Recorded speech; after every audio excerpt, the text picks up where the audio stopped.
She was very close to her family.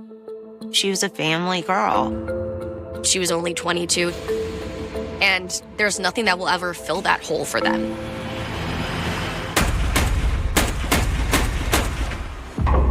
I just had about 9 gunshots back behind my building. He winds up locating a silver Lexus with gunshot damage to the driver's side of the vehicle. The vehicle was locked. There was a black female in the driver's side seat, slumped over. I saw somebody take off running.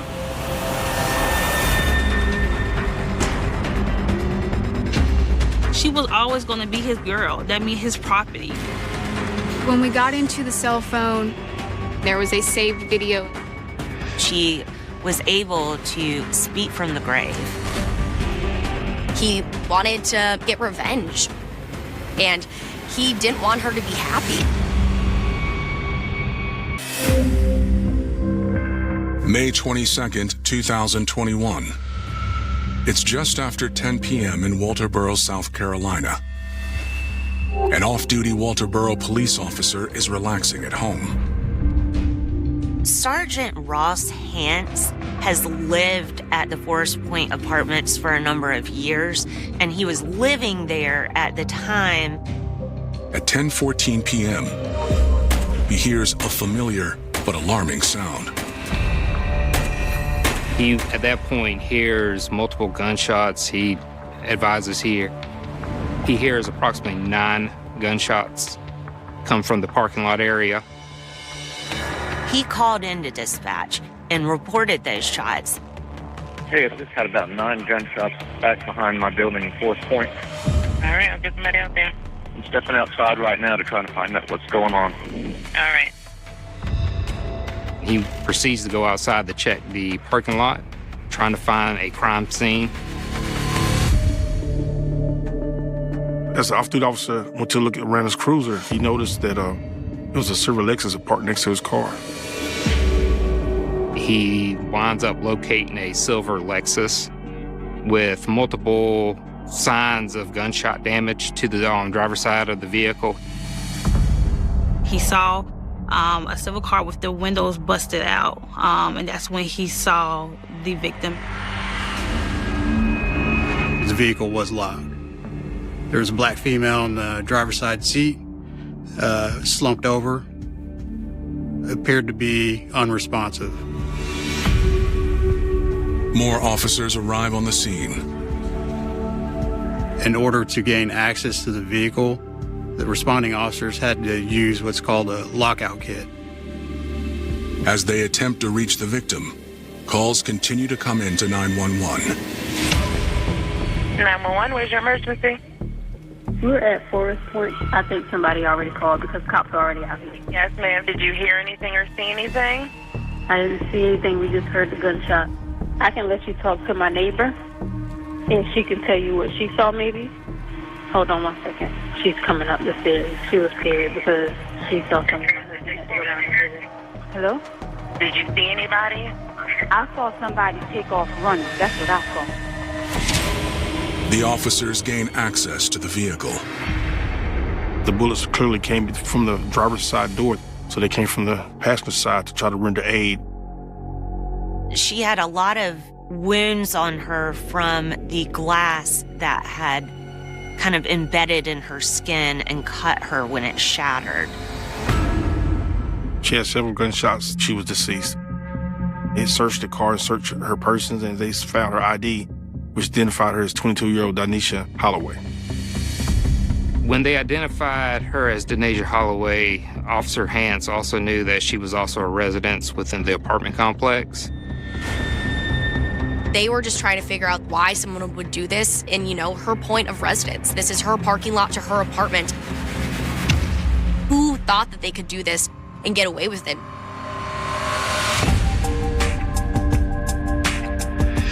Denasia Alexis Holloway was born on January 21st, 1999. She grew up alongside 2 brothers and a family of 5.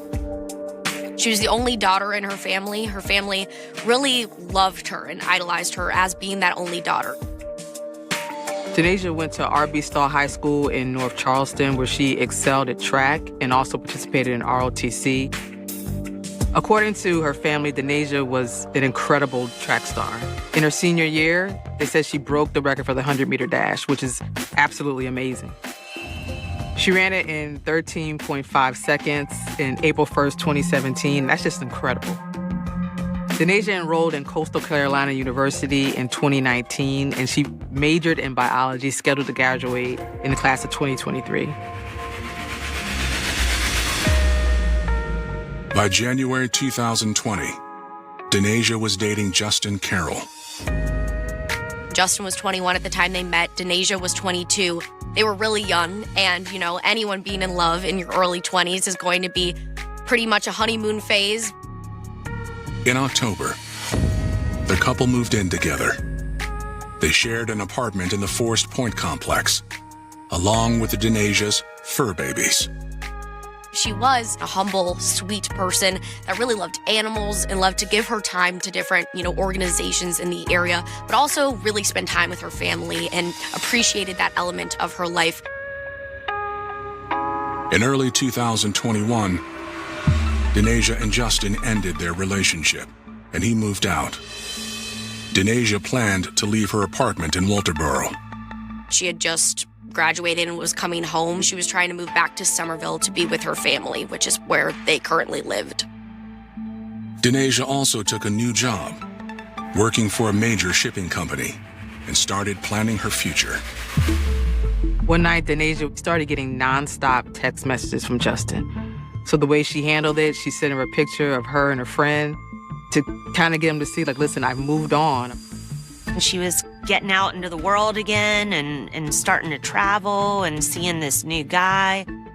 Things were looking up. She was about to move out of those apartments and was looking forward to moving back home with her parents for a little while. But on the evening of May 22nd, 2021, Denasia is dead inside her car in the parking lot of her apartment building. Homicide detectives arrive on the scene. Well, they began to secure the crime scene to make sure none of the evidence was tampered with, and also to locate any kind of spent casings in the area. They found 6 .40 caliber shell casings. And what's important about that is shell casings can be used for identification of the suspect, because if he loaded the gun, his prints may be on the shell casing themselves. So that is very valuable evidence. The coroner pronounced her dead. At that point, she was removed from the vehicle. A search of the vehicle and the vehicle's processed. A couple DNA swabs were taken from the vehicle that night. When we take DNA swabs, we don't know right away that anything is actually on the swab. You have to send that off for testing. But the palm print indicated that someone was on the outside of the vehicle touching it in some form.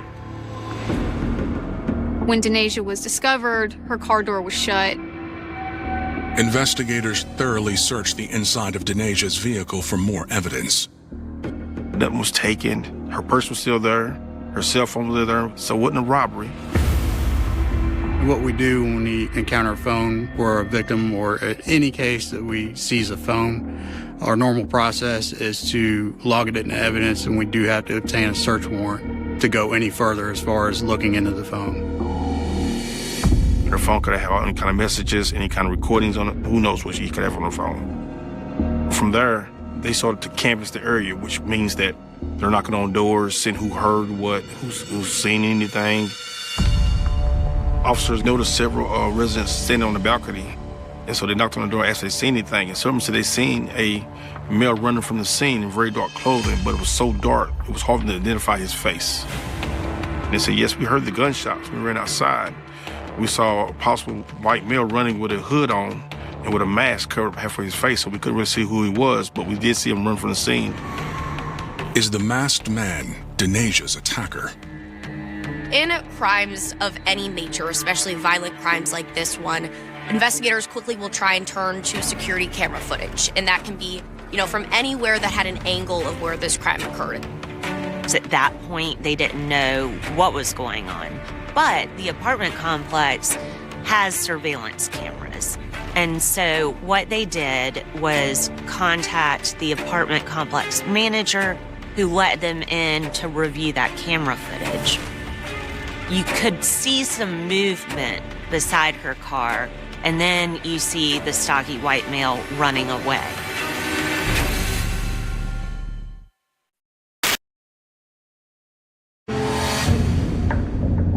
After 22-year-old Denasia Holloway is shot to death in front of her apartment building, police in Walterboro, South Carolina obtained surveillance footage from management.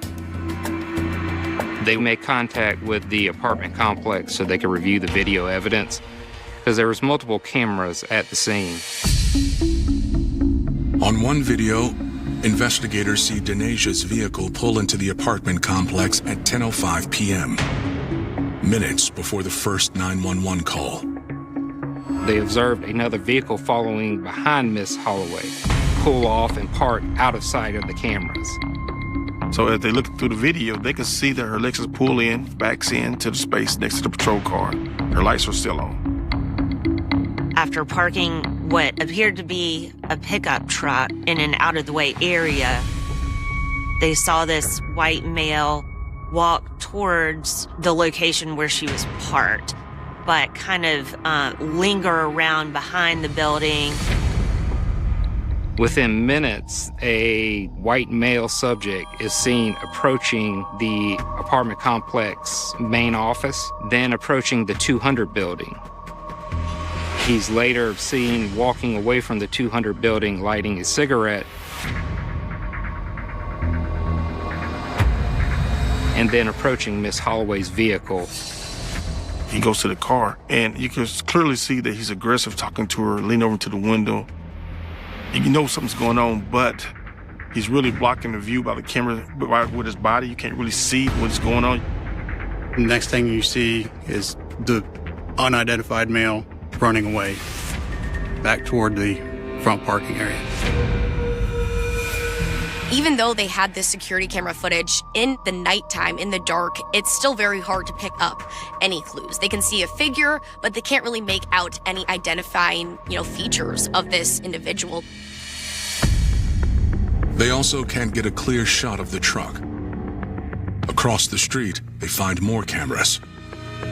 There's a nearby church which gives us a better look at the vehicle, and as far as potential make and model, you can tell it's a later model vehicle, but we didn't have a good look at the plate. Investigators reach out to Denasia's family to deliver the heartbreaking news. You're never prepared for it, to see people grieving, but it's something you have to do. You approach the family and you tell them what happened was sincere, but as an investigator, you want to make sure you let their family know that you're going to solve the case and bring justice for their family members. When the family first found out about Denasia's death, instantly they are shocked. They are beside themselves and just don't even know how to handle this news. The coroner is the one that actually gives the notification to the family. I and any other officers involved, we just keep working the case. That leaves me in a position to just do nothing but find the suspect. Investigators get details about Denasia's death from the autopsy. She had been shot at least 4 times, according to the pathologist report. The fatal one being the shot to her neck, which killed her almost instantly. A theory about the killing takes shape. It was a specific target car with none of the other cars, with nothing taken. It was shot 4 times, and it just seemed like it was just personal. It didn't seem random at all. She did not call 911 right away, didn't try to drive away at that point. It was something personal. She knew the individual. You have to look at a possible past relationship, a friendship gone bad, a family member. So at that point, they knew that they would have to dive into her history. Investigators run her name through the system. They learned that on January 7th, 2021, police were called to Denasia's apartment over a domestic dispute between Denasia and her then boyfriend, Justin Carroll. Ms. Holloway refused to give Justin her phone.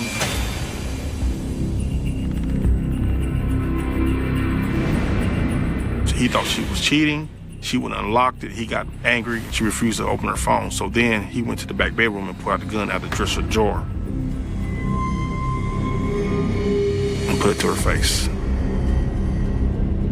Denasia called her mom during that incident, and her mother called the police to report this. Her mother was taking it very seriously. By the time the police arrived, Justin was no longer there. Justin fled, taking the gun with him. Police finally caught with him. He was charged with domestic violence and had an order of protection put on him. Order of protection is very specific of what it does. What it does, it protects the victim from being contacted by the suspect. So at that time, he could not text her, he could not call her, leave any kind of message to a friend or family. He had no contact at all. It was what the order says. Well, after the restraining order, I believe she distanced herself a good bit from him. She stayed within the apartment complex. He had moved out at that point. Justin went back to his grandparents and lived with them for a while, so they had totally split up and was separated. Ms. Holloway finally went back and lived by herself later on. Police run a background check on Justin Carroll. The incident with Denasia wasn't his first brush with the law. In 2016, Justin had 5 counts of attempted murder against him, so he's used to doing violent things. Those charges were eventually reduced. He had been convicted of assault and battery in the first degree, and he was forbidden from carrying a firearm. Justin was sentenced to 8 years of probation, but his probation was revoked in March 2018 when he was found in possession of a gun and a controlled substance. He was sentenced to 3 years in prison, but released on probation in 2020, shortly before he and Denasia met. Justin's history and violence against Denasia makes him suspect number 1. He became a person of interest at this time because he has the means and the motives to maybe do this. Investigators pulled Justin's DMV records. It gives us a DMV photo along with his height and weight. They compared it to the video surveillance and his DMV photo, which listed him as 5'6", 230 pounds, and saw that there was a large resemblance there. That put Mr. Carroll kind of at our top of our list of people we really want to talk to. At this point, we had a potential murder suspect.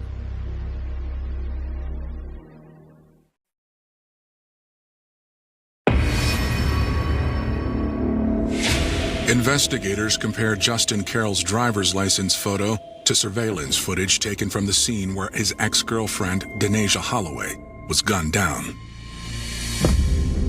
That kind of helped close the circle on him a little bit more. His height and weight and his DMV photo really kind of, it was good enough for us to say we're kind of pointed in the right direction.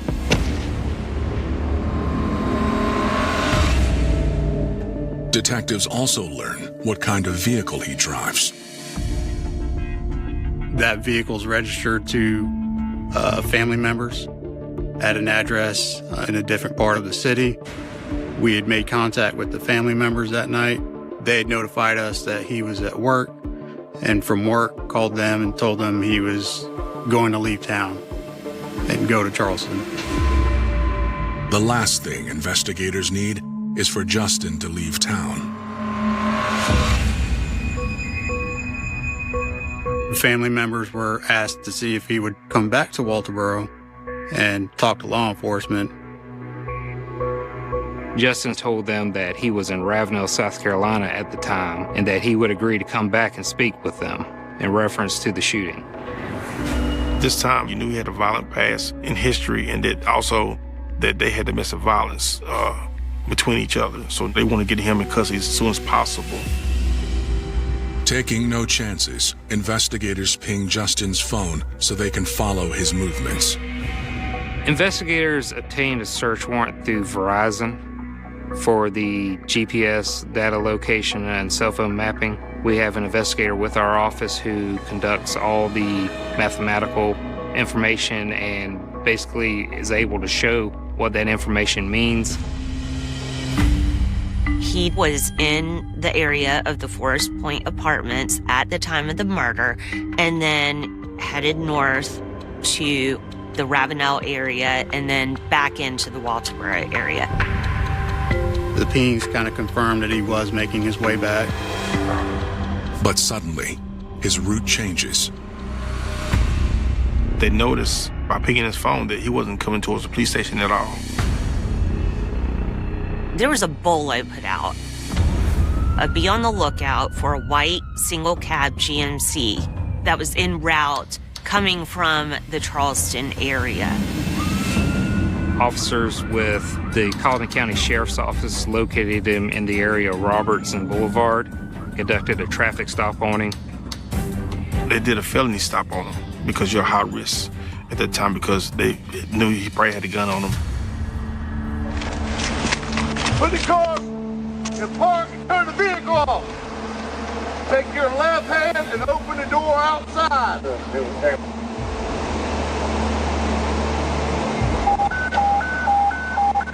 Step out with your hands up. Hands on your head. Hands up. Step out with your hands up. Step out. The police had their guns drawn. They asked for Justin to get out the car. He got out the car. He complied, and then they took him to custody. We went ahead and towed the vehicle and seized his phone at the time, and he was transported to our Criminal Investigations Division for an interview.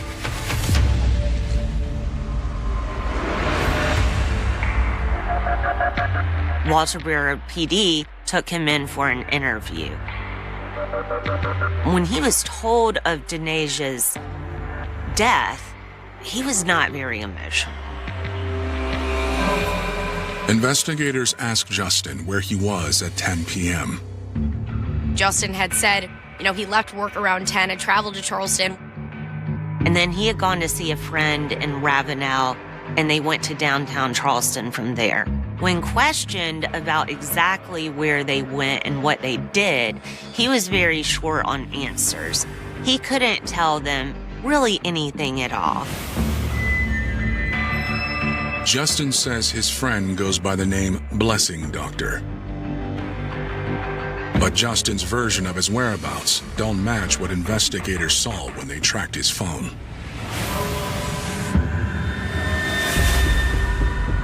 He had given us specific locations of where he had been in downtown Charleston.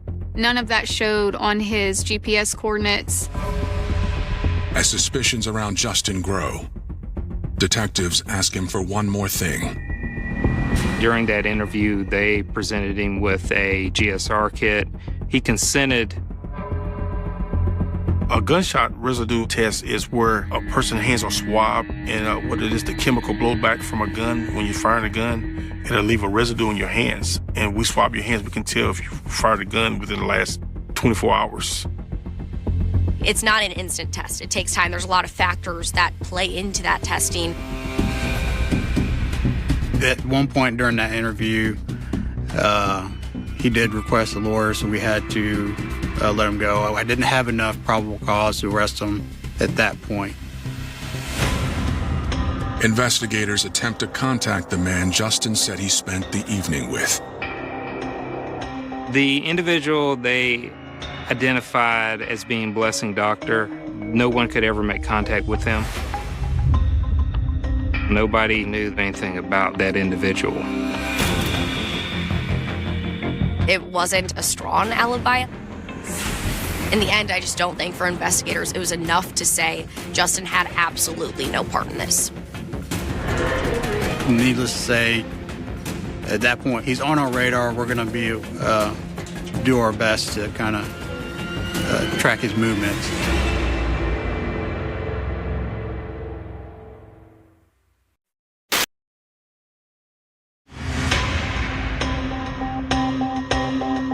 Investigators in South Carolina have a single suspect in the brutal shooting death of Denaja Holloway.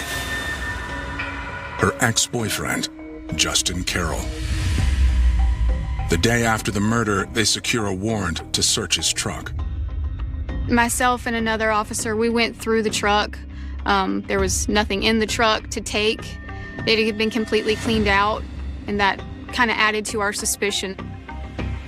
Investigators seek a search warrant for both Justin and Denaja's phones. While they wait, they get a lucky break.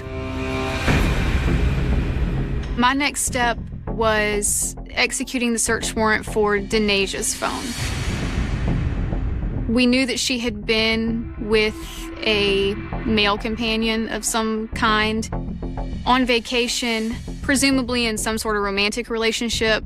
I kind of had a hunch that maybe he would know her passcode to her phone. So we went to his residence, asked if he had it, and he gave it to us. And so that way we were able to access the cell phone.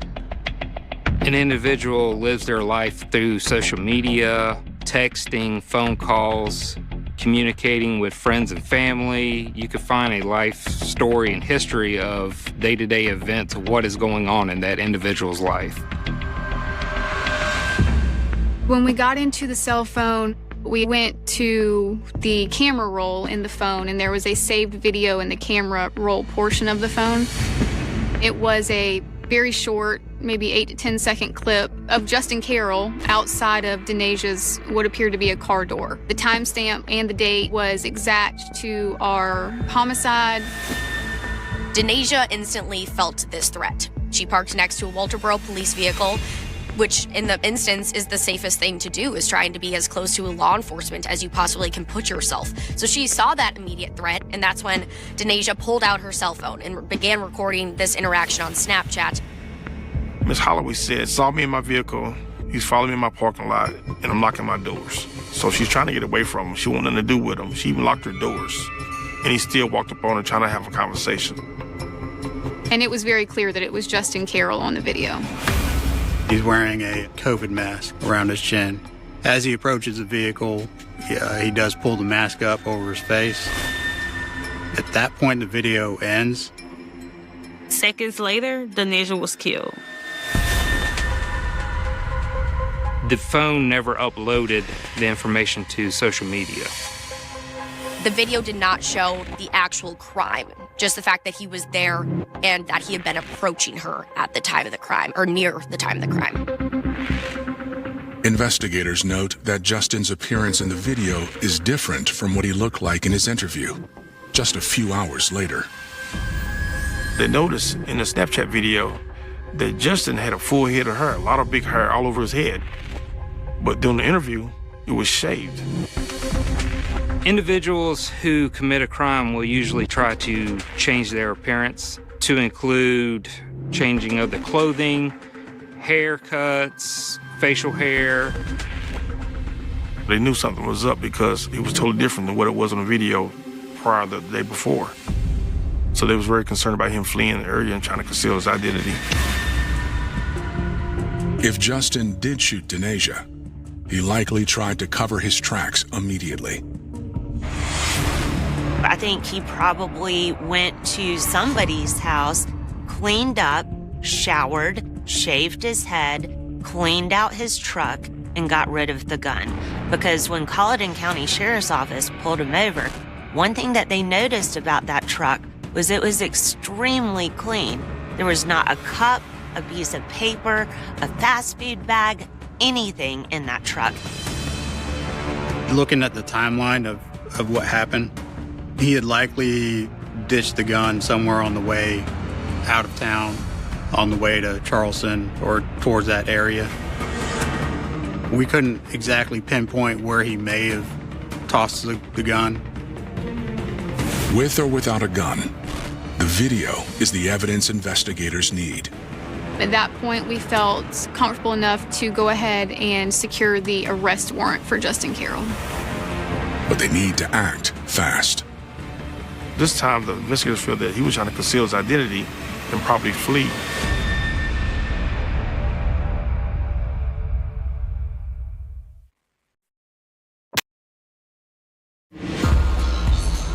On May 24th, 2021, 2 days after Denaja Holloway was gunned down, Walterboro police prepare to arrest her suspected killer. Number one, you have the gunshot residue on his hands that clearly show that he shot a gun within the last 24 hours. And then also you have the Snapchat from Mrs. Holloway's phone that shows him clearly walking up to her at the crime scene on the same night, the same time frame. If investigators hadn't found that video as quickly as they did, he could have already been far gone. But investigators have kept a close eye on Justin since his interview. So, on the night of May 24th, they know exactly where to find him. When we arrested Justin Carroll, he was working at the local Pizza Hut at the time.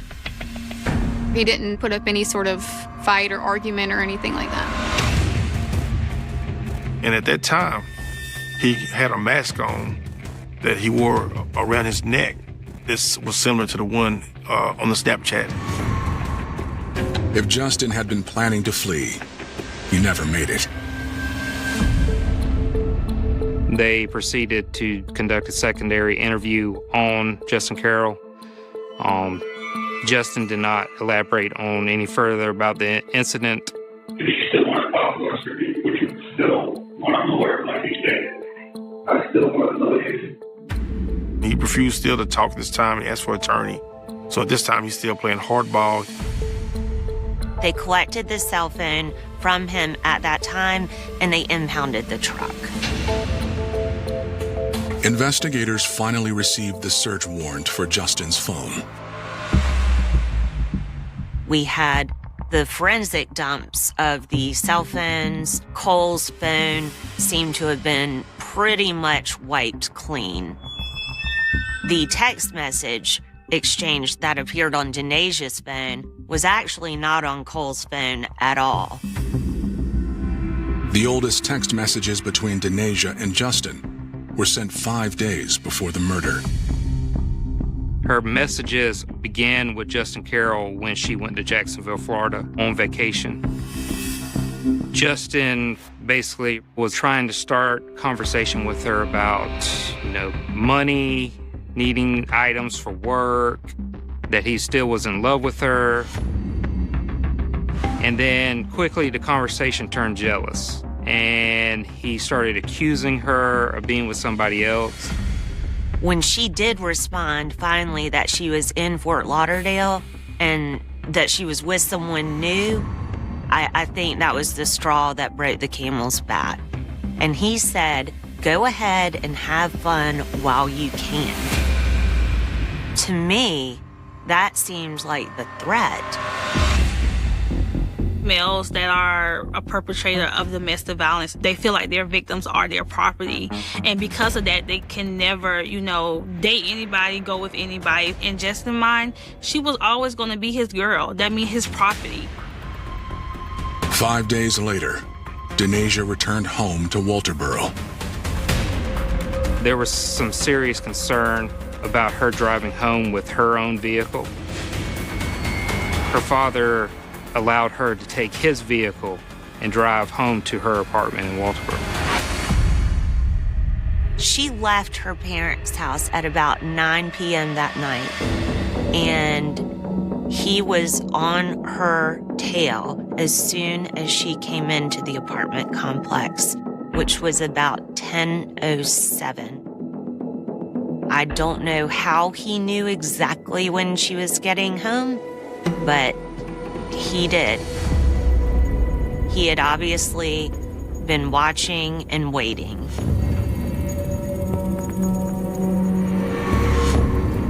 There was nobody else around that vehicle at the time. It was just him, and ultimately he pulled a gun and shot her multiple times.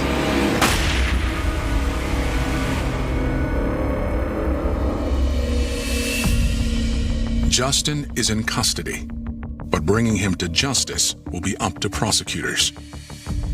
They know a guilty verdict isn't guaranteed. It is a circumstantial case in that the entire murder was not caught on film, but everything conclusively pointed to Cole. And when you put all the pieces together, that's when you see the big picture.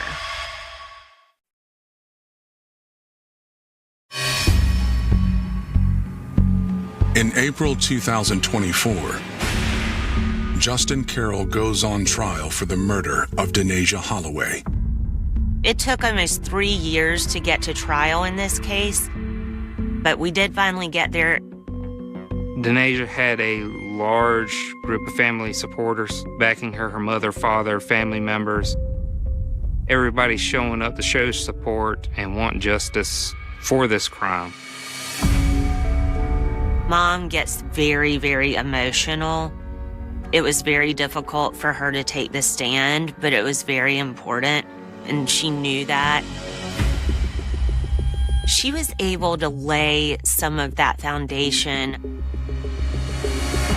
She talked about Justin's first arrest, having to call 911, the urgency of having to pack up Justin's things to get them out of the apartment, even having to change her daughter's cell phone number several different times. It was a very scary and stressful situation for the both of them. After the breakup and despite the no contact order, Justin continued to harass and threaten Denasia. So at that time, he could not text her, he could not call her, leaving kind of message to a friend or family. He had no contact at all. It was what the order says. But he violated several times because he refused not to stop seeing her, texting her, harassing her. He stalked her, and he simply would not stop. Although no forensic evidence definitively places Justin at the scene, the result of a gunshot residue test is another strike against him. The interesting thing about the gunshot residue evidence in this case is that there was just one particle on him of gunshot residue. Gunshot residue begins to slough off of you as soon as you shoot or are near a shot firearm. We believe that Justin Cole Carroll went and cleaned up and changed shirts, but this was one particle that he missed, and there's no reason that he should have had any gunshot residue on him, given what he was telling police. The best evidence that we had was a video that had come from Denasia Holloway's camera. I've never had my victim be the star witness in a murder case before, and thankfully, she took that video and was able to get justice for herself. I mean, that's incredible. I've never seen a piece of evidence like that. She was able to speak to the jury from the grave. These, key pieces of evidence are coming out against Justin. The gunshot residue, the video. Those are the things that really make it hard to believe that he didn't do it. Justin's defense is straightforward. Their defense was that there's reasonable doubt, that you can't really see him in the video's not that clear. After less than 30 minutes of deliberation, the jury delivers its verdict. The verdict was guilty, and he was sentenced to 60 years. When the final verdict came out, Denasia's family was a sense of relief. Instant tears between all family members. Denasia's family was point blank saying this would have never happened if he had not been let out on bond for his first charge. They were frustrated with that because if the judge had not made that decision, Denasia would possibly still be here today. She was only 22 and she was the only daughter in the family. And there's nothing that will ever fill that hole for them. I wish that we had been alerted that he was having contact with her prior to the murder. But it's difficult. You don't know whether you're going to stir something up or stop something. And I think she was doing the best she could. It is tough to protect yourself from people that resort to this kind of violence over a very small thing. What should have happened was, and this is what we always kind of advocate for, if she had let it be known or had the awareness to know that every time he reached out to me, even with it via text, Instagram, social media, let the police know, make them aware, because he could have been in jail. At the end of the day, I feel like this will bring awareness to our young African American women to, if you're in a domestic violence situation, get away and make sure you contact the police.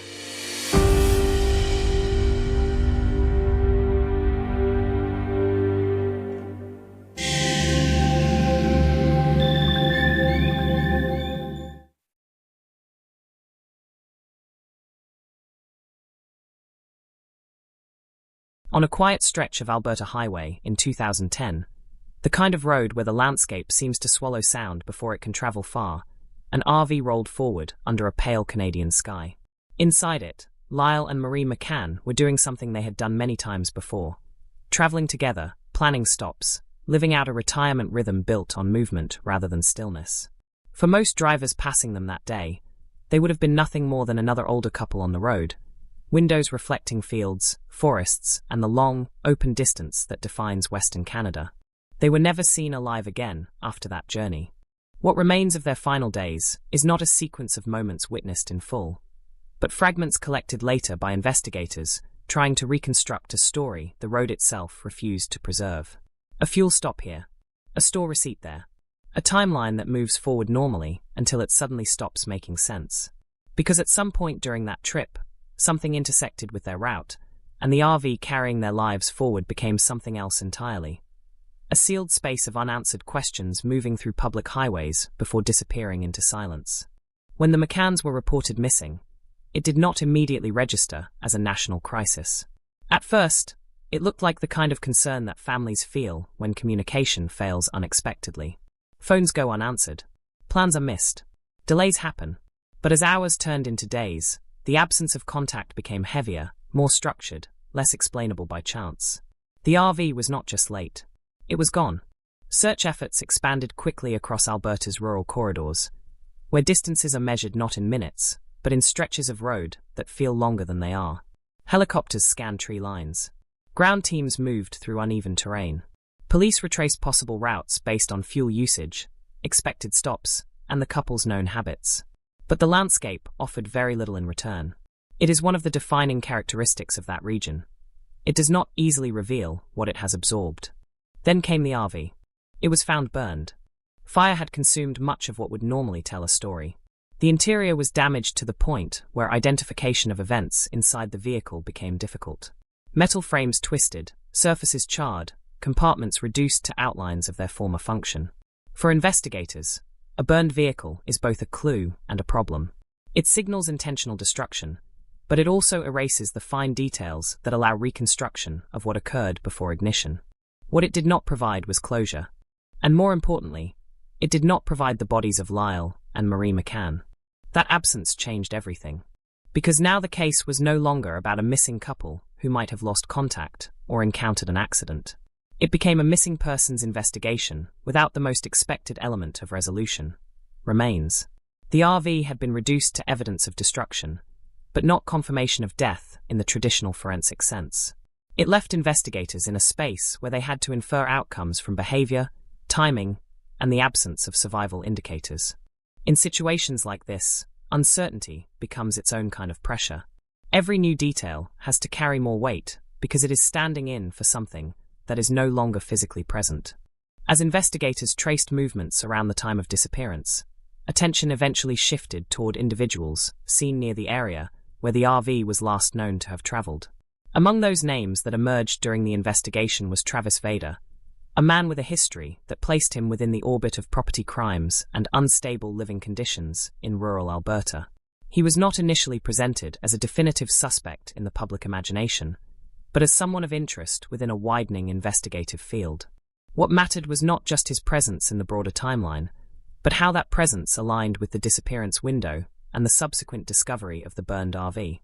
Investigators began to build a narrative not from eyewitness accounts of a crime itself, but from circumstantial convergence, opportunity, proximity, and forensic traces that did not immediately explain themselves, but pointed in a direction that demanded examination. Without bodies, the investigation faced a critical challenge. In homicide cases, physical remains often provide the clearest answers. Cause of death, time of death, sequence of injuries. Here, none of that existed in complete form. The absence of remains meant that prosecutors would later have to construct their case using inference drawn from circumstantial evidence, environmental findings, and behavior patterns, rather than direct forensic confirmation of death. And yet the case did not stall. Instead, it intensified, because the burned RV itself became a central object of interpretation. Fire damage, when analyzed carefully, can still reveal patterns. Origin points, accelerants, direction of spread, whether a fire was accidental or deliberate. Investigators examined what was left with the understanding that destruction is rarely total in meaning, even when it is physically complete. Something always remains in the structure of damage. At the same time, the emotional dimension of the case expanded. Family members of Lyle and Marie McCann spoke publicly about the disorientation of not knowing. There is a particular kind of grief that forms when death is suspected but not confirmed, when there is no grave, no body, no final moment to anchor mourning. It leaves families suspended between hope and conclusion, forced to imagine outcomes without certainty. For investigators, that emotional weight translated into urgency. But urgency in a case like this does not automatically produce clarity. It can sometimes deepen the complexity, especially when physical evidence is limited and multiple interpretive paths remain open. As months turned into years, the investigation continued to develop. Statements were revisited. Forensic analyses were re-examined. Technological advances allowed for new interpretations of older evidence. The burned RV remained a central artifact, but it was no longer the only focus. The timeline around the disappearance became more refined, with attention given to the couple's movements, communications, and the last confirmed points where they were seen interacting with the world. Meanwhile, Travis Vader's name remained connected to the case through investigative continuity. What began as suspicion evolved over time into a legal process that would eventually place him at the center of prosecution. But even then, the case did not become straightforward. It was not built on a single decisive piece of evidence. It was constructed across multiple threads: circumstantial links, forensic interpretation, and the broader pattern of disappearance followed by destruction of the vehicle. One of the most challenging aspects of the McCann case is that it forces a shift in how people understand proof. In most criminal cases, the body is the anchor. It confirms that death occurred and provides the physical narrative of how it happened. In this case, the absence of that anchor meant the legal system had to rely on a different kind of reconstruction, one built from absence itself. Absence of contact, absence of movement, absence of survival signals, and finally, absence of bodies. Each absence, taken alone, could be explained. Together, they formed a structure that pointed toward a conclusion the court system would eventually be asked to evaluate. When Travis Vader was brought to trial, the central question was not only what happened to Lyle and Marie McCann, but whether the accumulated circumstantial evidence could meet the legal threshold required for conviction in the absence of remains. The prosecution argued that the totality of evidence demonstrated unlawful killing and subsequent concealment of bodies. The defense challenged the reliability of inference, emphasizing the lack of direct forensic confirmation of death, and questioning whether the evidence could exclude alternative explanations. The courtroom became a space where uncertainty was not just present but central. Every argument had to account for what was missing as much as what was present. Witness testimony described timelines and observations, but no one could testify to the exact moment the couple disappeared from the system of observable life. Forensic experts spoke about the burned vehicle and what it suggested, but even fire science has limits when destruction is extensive. What emerged was a trial defined by reconstruction rather than certainty.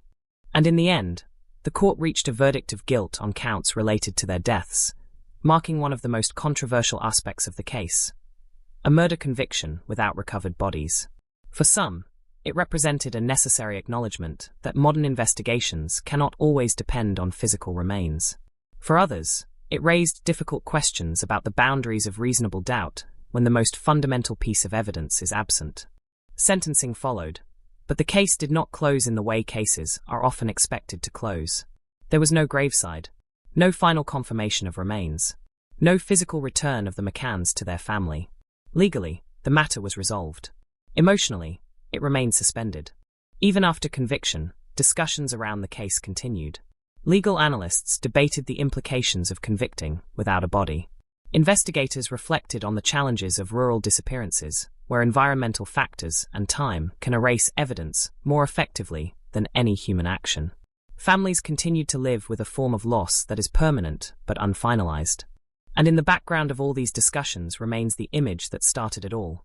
An RV moving steadily down a highway, carrying two people through a landscape that seemed open and safe, until it was not. What happened between that movement and the burned vehicle found later is the space where certainty disappears. And in that space, the McCann case continues to exist, not as a complete narrative, but as an unresolved tension between what was proven in court and what was never physically recovered from the land that swallowed it. To understand the disappearance of Lyle and Marie McCann, it is necessary to step away from the moment everything went wrong and look instead at the life they were living before that final journey began, because nothing about their case exists in isolation.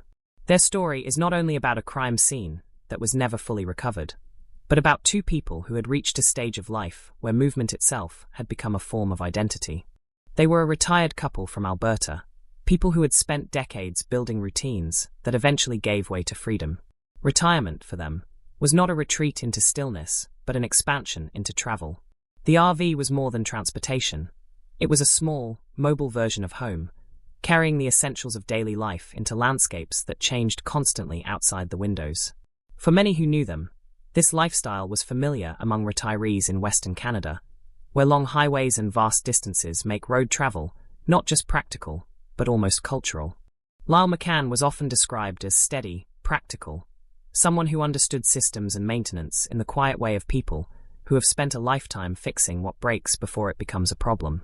He was the kind of person who checked fuel levels twice, who planned routes with attention to detail, who likely understood the risks of long-distance travel in remote areas better than most. Marie McCann, by contrast, was remembered as engaged and observant, someone who participated fully in the experience of travel rather than treating it as mere logistics. Together, they formed a balance that many couples achieve only after years of shared adaptation.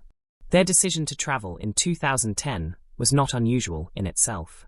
Summer months in Alberta and neighboring provinces often see retirees moving through national parks, provincial roads, and rural stops, following weather patterns and personal curiosity rather than strict schedules. The RV lifestyle allows for flexibility, but it also requires trust in infrastructure that becomes thinner the farther one moves from urban centers. Gas stations become sparse, towns smaller, and stretches of road longer and emptier. On paper, their route was unremarkable. It followed expected corridors, connecting known stops. There was nothing in their plans that suggested danger. And that is part of what later made the case so disorienting for investigators.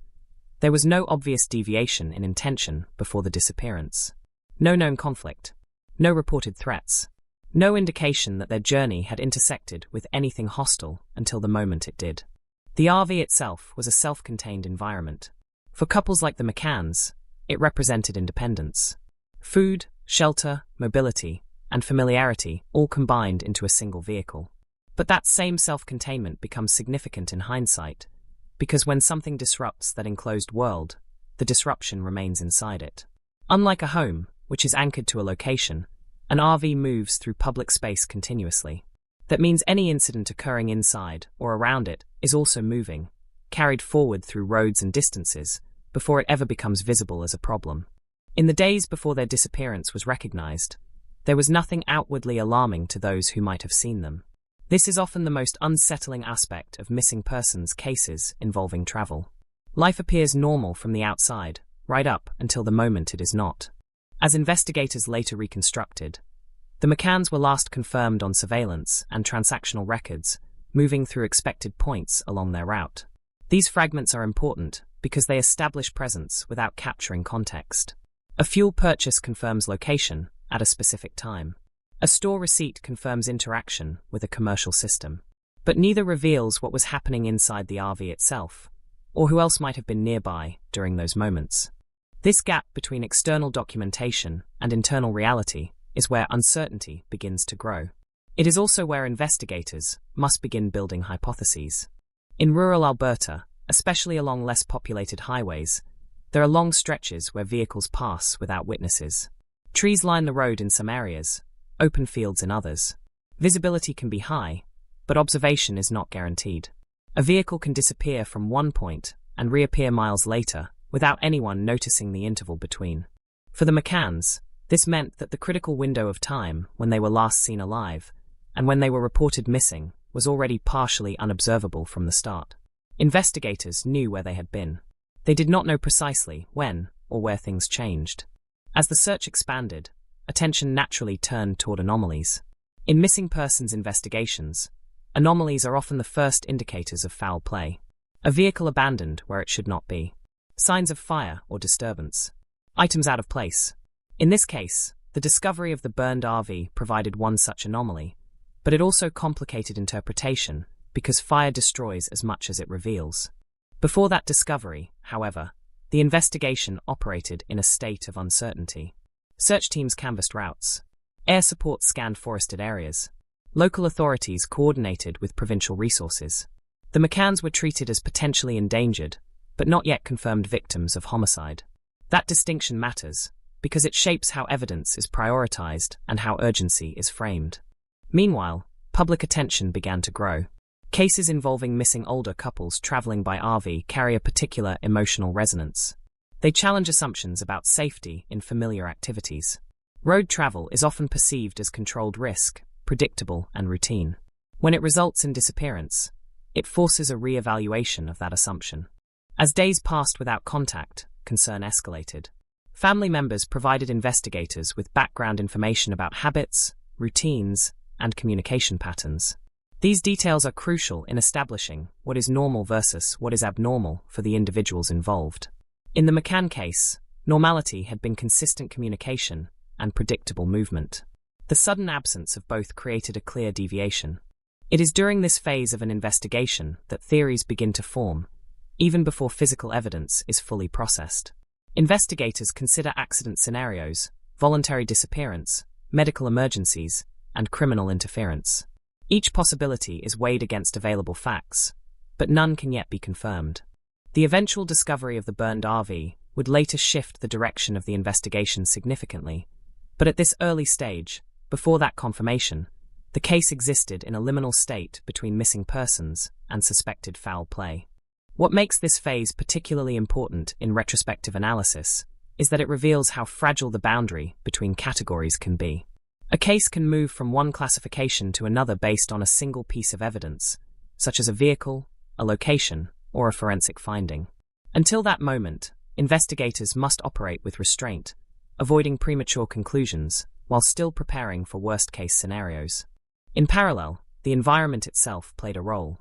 Alberta's geography is not passive in these cases. It shapes visibility, accessibility, and the speed at which searches can be conducted. Remote highways are not just backdrops, they are active factors in both concealment and discovery. Weather conditions, terrain difficulty, and distance from population centers all contribute to how quickly information can be gathered. For the McCanns, this meant that time was an invisible but critical variable. Every hour that passed without confirmation increased the complexity of the search.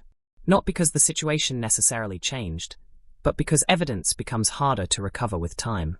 Even before any suspect was publicly identified, investigators understood that if a crime had occurred, it likely took place in an environment where observation was limited. That understanding guided how they interpreted early findings and how they approached potential witnesses along the route. What they did not yet have was a narrative that could explain transformation from a functioning travel itinerary into disappearance, followed by destruction. That narrative would only begin to form after the RV was found. But at this stage, the story was still incomplete in a more fundamental way. It was a series of movements without a confirmed ending. A couple traveling through familiar systems of road and service stations, and then nothing that could account for their absence. And that absence, in investigative terms, is never neutral. It is always waiting to be filled, either by discovery or by interpretation. In every missing persons case that later turns into a homicide investigation, there is a point where the focus shifts from what happened on the road to who the people were before they ever left home. For Lyle and Marie McCann, that shift is essential, because their disappearance does not begin with violence that can be immediately seen, but with the absence of two lives that had structure, routine, and emotional presence within their family and community. Lyle McCann was not a man who lived loosely in the world. Those who knew him often described a personality shaped by responsibility, the kind of person who measured decisions in terms of consequences rather than impulse. In retirement, this tendency did not disappear. It simply changed form. Instead of work schedules and obligations, he applied that same discipline to travel planning, maintenance of their RV, and the careful mapping of routes across provinces. There is a particular mindset among long-term travelers like him, one that treats preparation as a form of safety and control in environments that are otherwise unpredictable. Marie McCann complemented that structure in a different way. Where Lyle represented planning and mechanical certainty, Marie brought continuity in the emotional sense. She was engaged in the experience of travel, attentive to the places they visited and the people they encountered. Friends and family often described her as someone who maintained connection easily, someone who would remember details about conversations and carry them forward. Together, they were not simply a couple traveling, but a system of shared awareness, each balancing the other's strengths. Their RV lifestyle was not accidental. It was a conscious choice that reflected a broader cultural pattern among retirees in Canada, particularly in regions where distance is a defining feature of geography. The RV becomes more than transportation. It becomes a temporary home that moves through landscapes rather than remaining fixed in one place. This mobility offers freedom, but it also introduces vulnerability that is often underestimated. When a home moves, so does everything inside it, including any danger that may enter without warning. In the months leading up to their final trip, there was nothing publicly known that suggested instability in their lives. No reported disputes, no known conflicts, no indication that they were being targeted or followed. To investigators who later examined their history, this lack of prior warning was significant. Many violent crimes show some form of escalation or pre-contact between victim and offender. In this case, there was no documented bridge between the McCanns and what would eventually happen to them. This absence of connection is part of what made the case so difficult to conceptualize in its early stages. When investigators try to reconstruct missing persons cases, they often begin by identifying networks: family, friends, financial contacts, workplace relationships, or prior conflicts. These networks provide potential pathways through which harm could enter a person's life. For Lyle and Marie McCann, those pathways appeared limited and stable. Their family relationships were described as close. Communication with relatives was regular and consistent. There was no indication of estrangement or financial distress that might explain voluntary disappearance. They were not people who appeared to be attempting to escape their lives. On the contrary, everything suggested continuity. That continuity is important because it narrows the range of plausible explanations in the early investigative phase. When people of stable routines disappear during travel, investigators must consider environmental accident, medical emergency, voluntary disappearance, and criminal interference. Each category carries different implications for search strategy and urgency. In the McCann case, initial assumptions leaned toward accident or misadventure in a remote area. This is a common starting point in rural disappearances, especially when travel routes pass through forests, lakes, and long stretches of unmonitored highway. The possibility of mechanical failure, getting lost, or encountering an environmental hazard is always present in such regions. RV travel, while generally safe, still involves exposure to terrain that can be unforgiving when things go wrong. But even within that framework, certain aspects of the McCann case stood out. Their RV was not simply missing, it was later found burned. That fact alone would fundamentally alter interpretation.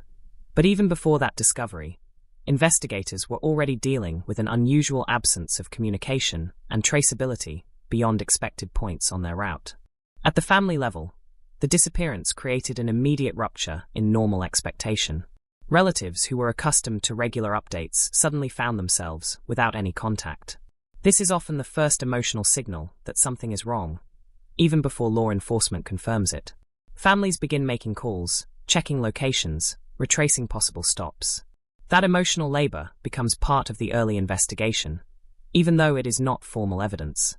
As concern escalated, police began gathering detailed information about the McCann's habits. These details are not incidental. In missing persons cases, understanding behavioral patterns is critical. Did they normally check in at specific times? Did they deviate from planned routes frequently? Were they comfortable with unplanned stops or strictly structured in their travel behavior?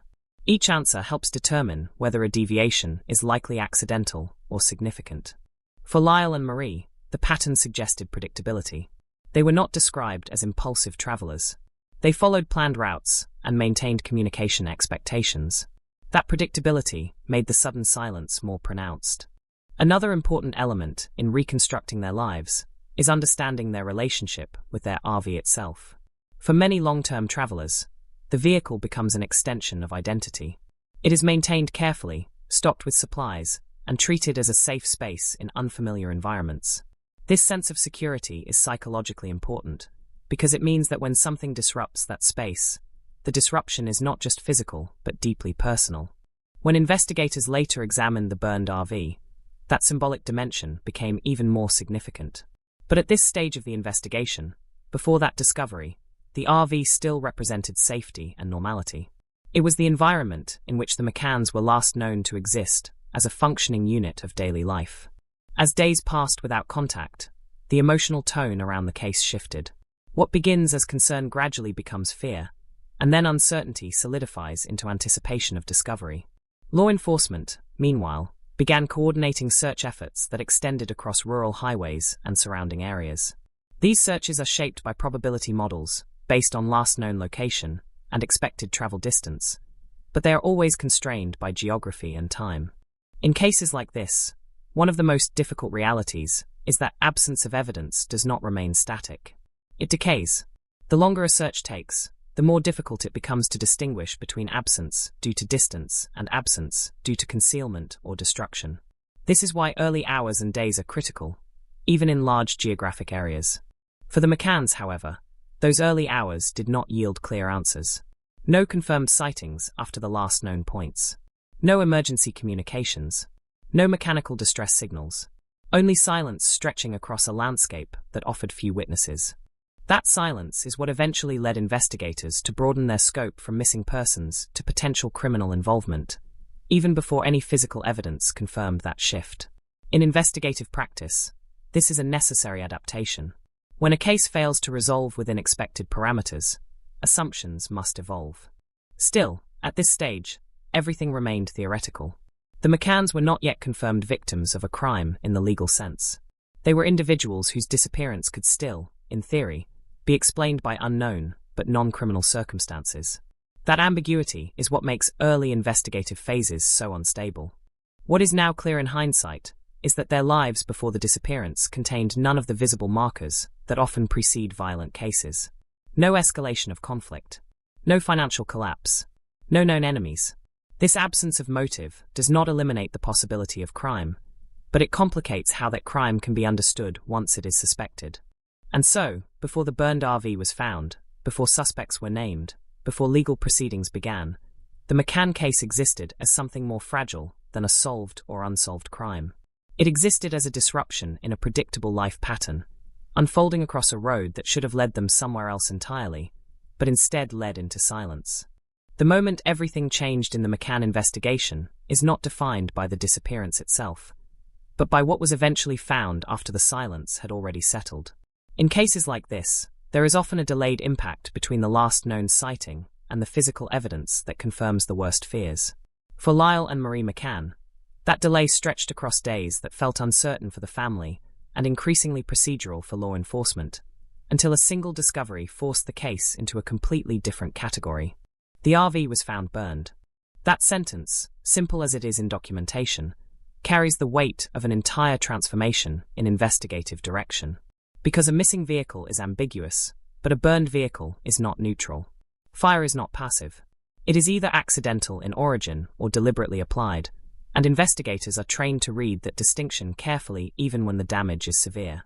In this case, the condition of the RV immediately suggested that whatever had happened to the McCanns was no longer limited to disappearance.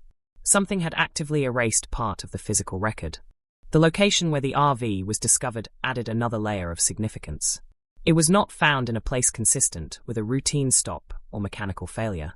It had been removed from the flow of normal travel and placed into a context that suggested concealment. When investigators arrive at a burned vehicle in a remote or semi-remote area, their first task is not to interpret motive, but to reconstruct sequence. What arrived first, the occupants, or the fire? Where did ignition begin? Was the vehicle moved? Were there signs of struggle prior to burning? In the McCann case, the fire had done what fire always does in forensic environments. It reduced clarity.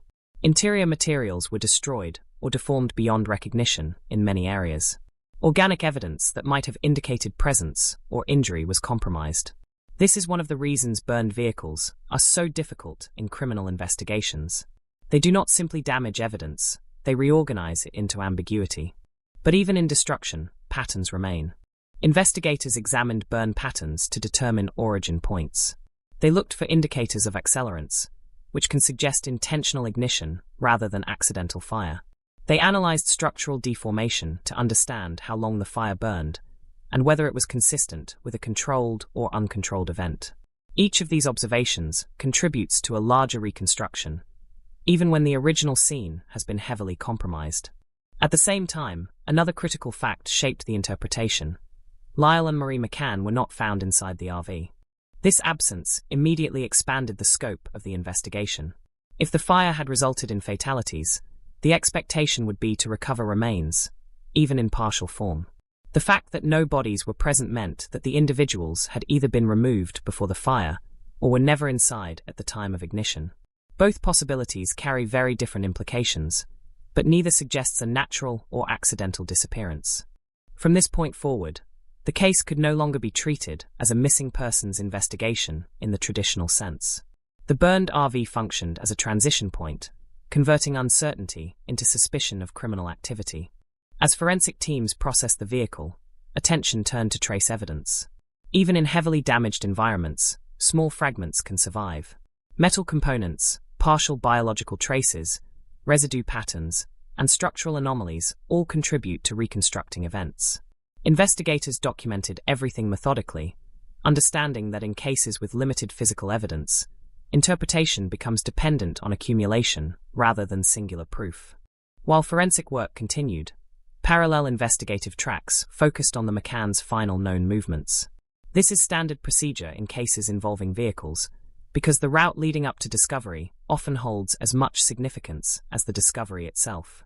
Investigators retraced highways, intersections, and service points, looking for surveillance footage, witness observations, or transactional records that could narrow the timeline between last confirmed sighting and disappearance. What emerged was a narrowing window of time in which contact was lost, and the RV was no longer accounted for in expected locations. That window is crucial because it defines the space in which any interaction with external individuals or events must have occurred.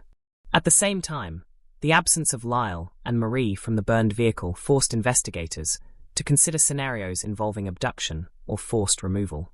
In rural environments, such scenarios are particularly difficult to reconstruct because they often occur without witnesses and without immediate reporting. Unlike urban settings, where surveillance systems and population density create overlapping observation, rural highways offer long stretches where activity goes unrecorded. As the investigation progressed, the focus began to shift toward individuals who had been present in the broader area during the relevant timeframe. One of those individuals was Travis Vader, whose name entered the investigative record through association with movements and observations that intersected with the McCann's travel path. At this stage, however, his role was still part of a wider evidentiary mapping process rather than a confirmed suspect profile in the public narrative. What mattered to investigators was convergence. In complex disappearance cases, suspicion does not arise from a single action, but from alignment of opportunity, proximity, and behavior patterns with the timeline of the event. When multiple independent indicators begin pointing toward the same individual, that convergence becomes significant enough to warrant deeper scrutiny. Still, investigators faced a persistent challenge: the absence of direct evidence linking any individual to the McCanns at the moment of disappearance. There were no confirmed eyewitnesses to an interaction, no recorded communication between the couple and any suspect, no physical remains to provide direct forensic linkage. This meant that every step in the investigative process had to rely on inference supported by environmental and circumstantial data. Meanwhile, the burned RV continued to be analyzed in detail. Fire investigators focused on understanding whether the burn pattern indicated an attempt to destroy evidence after an event had already occurred. In many criminal cases involving vehicle fires, The timing of ignition relative to occupant presence is critical. A fire started after occupants have been removed suggests concealment. A fire occurring with occupants inside suggests a different category of crime entirely. In the McCann case, the absence of remains meant that the fire could not be interpreted as a simple fatal event. It had to be understood as part of a sequence that included disappearance prior to burning. This sequence is what ultimately shaped the direction of the entire investigation. As forensic and field investigations progressed simultaneously, the emotional weight on the McCann family intensified. Unlike cases where a body is recovered and grief begins to take a defined shape, this case remained suspended between loss and uncertainty. Families in such situations often describe a psychological state that is neither hope nor acceptance, but something unstable in between, where each new development could potentially confirm either survival or death. Law enforcement agencies, meanwhile, began preparing for the possibility that the case involved deliberate criminal action, followed by concealment. This preparation is not based on certainty, but on probability derived from evidence patterns. The burned RV, the missing occupants, and the disrupted timeline together created a framework that made accidental explanations increasingly difficult to sustain. However, even as suspicion increased, the investigative standard remained unchanged. Without direct proof, conclusions could not be finalized. This tension between evidentiary caution and interpretive necessity is one of the defining features of complex disappearance cases. By the end of this phase, the McCann investigation had moved fully into criminal territory in practice, even if not yet fully resolved in legal terms. The burned RV stood as the central artifact of the case, representing both destruction and the beginning of a structured attempt to understand what had been erased. And in that destruction, the case acquired its defining characteristic. Not the absence of answers, but the presence of a single object that confirmed something irreversible had occurred, even if the full story behind it still remained out of reach. No one who arrived at the McCann RV that day would later describe it as dramatic in the way crime stories are often imagined. There were no flashing neon signs of violence, no obvious theatrical evidence of struggle, no immediate, unmistakable confirmation of what had happened. Instead, what greeted investigators was something far more unsettling: normality that had been carefully interrupted. The RV sat at the edge of a remote stretch of Alberta wilderness, positioned awkwardly between gravel and brush, as if it had been stopped mid-motion and never properly returned to its journey. The surrounding land was quiet in the way only rural Canada can be quiet: wind passing through thin trees, distant bird calls, and the occasional crunch of gravel under boots. But within that quiet, there was an absence that felt wrong, a silence that seemed to press inward. From a distance, the vehicle looked intact. There was no catastrophic wreckage, no shattered glass scattered across the ground, no obvious collision damage. But as investigators moved closer, subtle details began to emerge. The exterior showed signs of heat exposure, localized charring, faint soot patterns, and discoloration that suggested fire had touched the vehicle without consuming it entirely. It was not a wildfire. It was not accidental spread. It looked controlled, limited, and incomplete. The doors were intact, though one showed slight deformation near the frame. When officers first attempted to look inside, the air that escaped the RV carried a faint, stale odor, something burnt layered beneath something else, something organic and deeply unpleasant. It was not overpowering yet, but it was enough to make experienced officers pause and exchange silent looks. They had learned over years of fieldwork that certain smells did not need confirmation. They were confirmation. When the door was finally opened, the interior revealed a scene that would later be described in reports as orderly but wrong. The arrangement of objects inside did not reflect panic or chaos. Instead, it reflected interruption. Items remained in place, as if the occupants had only stepped away briefly and never returned. A half-consumed meal sat on a surface near the seating area. Folded blankets were still arranged in sleeping positions. Personal belongings were present but incomplete, as if selectively removed. There were no immediate signs of forced entry. No shattered locks. No broken windows. No obvious indication that someone had violently breached the space. That absence became one of the first major questions in the investigation. If this was an abduction or an attack, how had it been initiated without leaving clear physical evidence of intrusion? But the deeper investigators moved into the RV, the more contradictions appeared. The environment did not feel abandoned voluntarily. It felt staged in its abandonment. small inconsistencies accumulated. A cabinet slightly ajar in a way that suggested rushed searching. A misplaced item on the floor that did not align with natural movement. Faint residue marks suggesting something had been wiped or handled repeatedly. Near the rear of the vehicle, the odor intensified.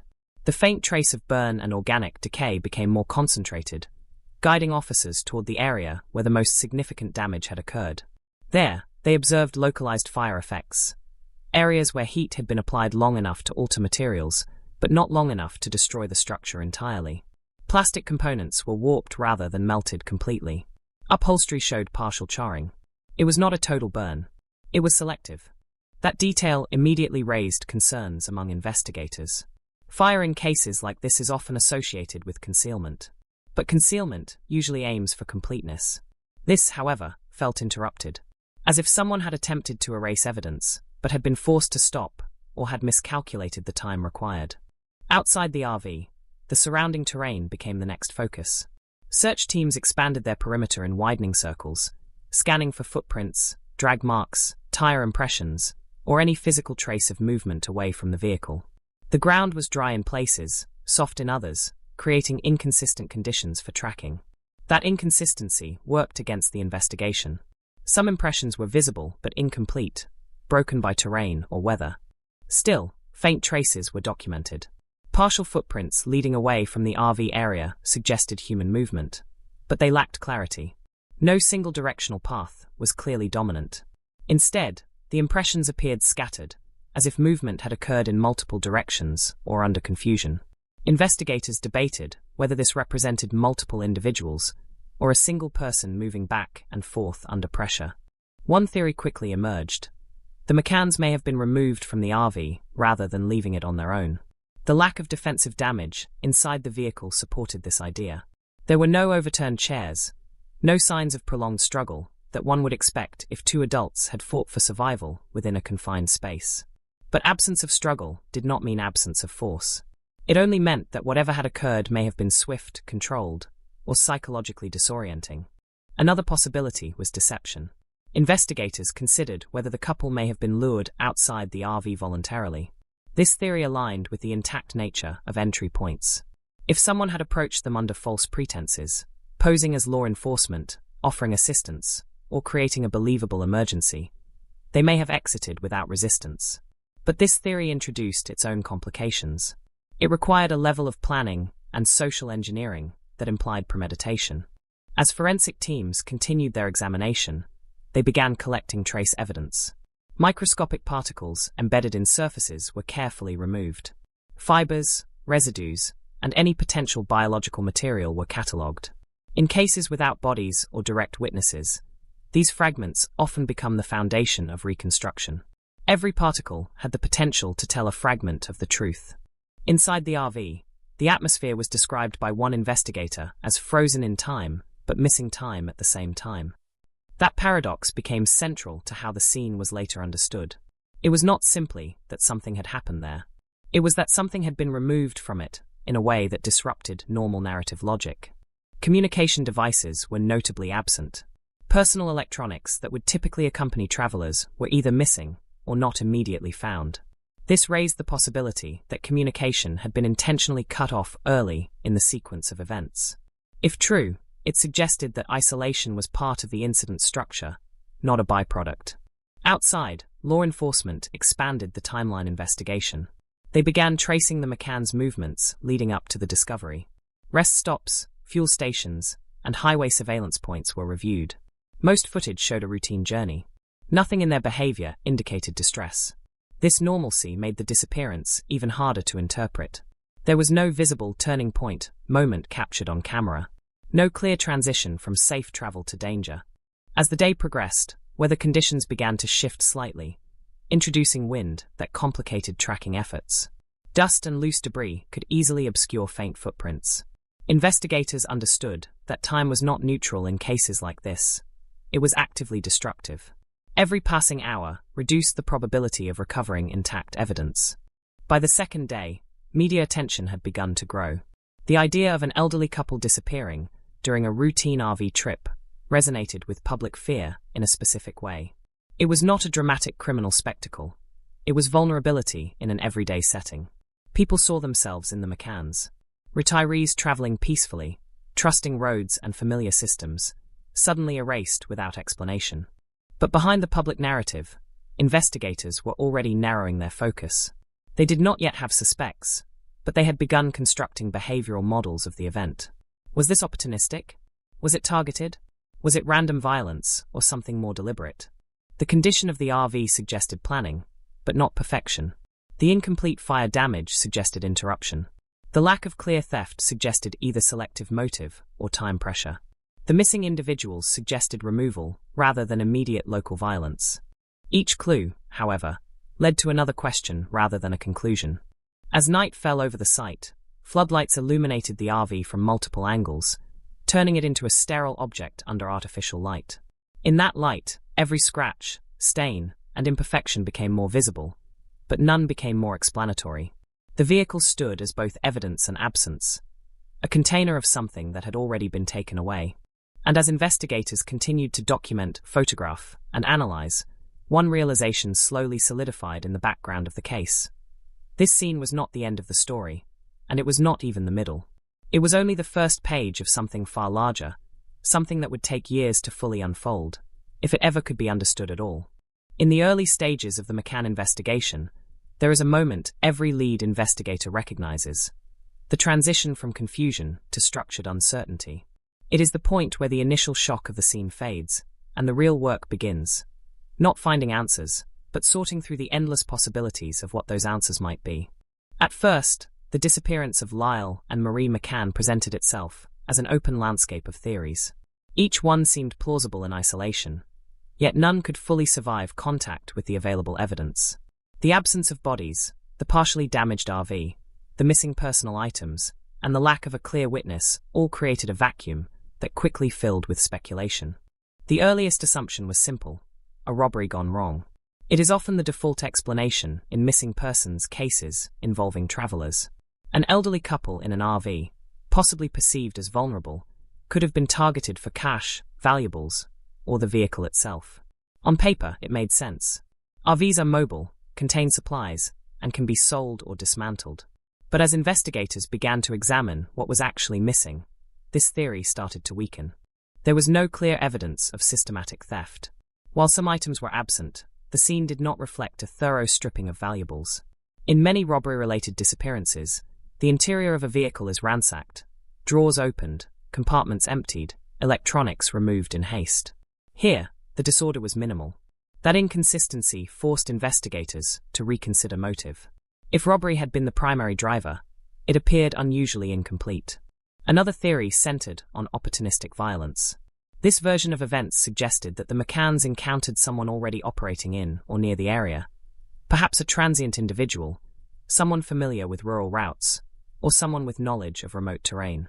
In this scenario, the encounter was not pre-planned but incidental, escalating quickly into control, abduction, and removal from the scene. This idea gained traction because of the geography. Remote stretches of Alberta highways and forest edges can create pockets of isolation where chance encounters become dangerous precisely because there are no witnesses. However, investigators struggled to identify any consistent presence of individuals in the area at the relevant time. No confirmed sightings of suspicious behavior emerged from nearby travelers or residents that could be directly linked to the moment of disappearance. As a result, attention began to shift toward individuals with known criminal behavior in similar environments. Investigators compiled lists of persons with histories of theft, violence, or vehicle-related crimes in rural regions.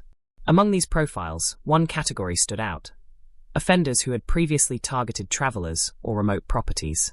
This narrowed the field slightly, but not enough to produce a concrete suspect. It was during this phase that Travis Vader entered broader investigative awareness. Vader was not initially the central focus, but rather one name among many in a widening net of inquiry. His background included prior criminal activity, drug-related offenses, and behavior consistent with instability. More importantly, he was known to move through rural areas and had connections that placed him within geographic proximity of the McCann's travel route around the relevant timeframe. However, proximity alone is not evidence. Investigators understood this. In large rural jurisdictions, Countless individuals exist within overlapping geographic circles, without ever intersecting meaningfully with a specific crime.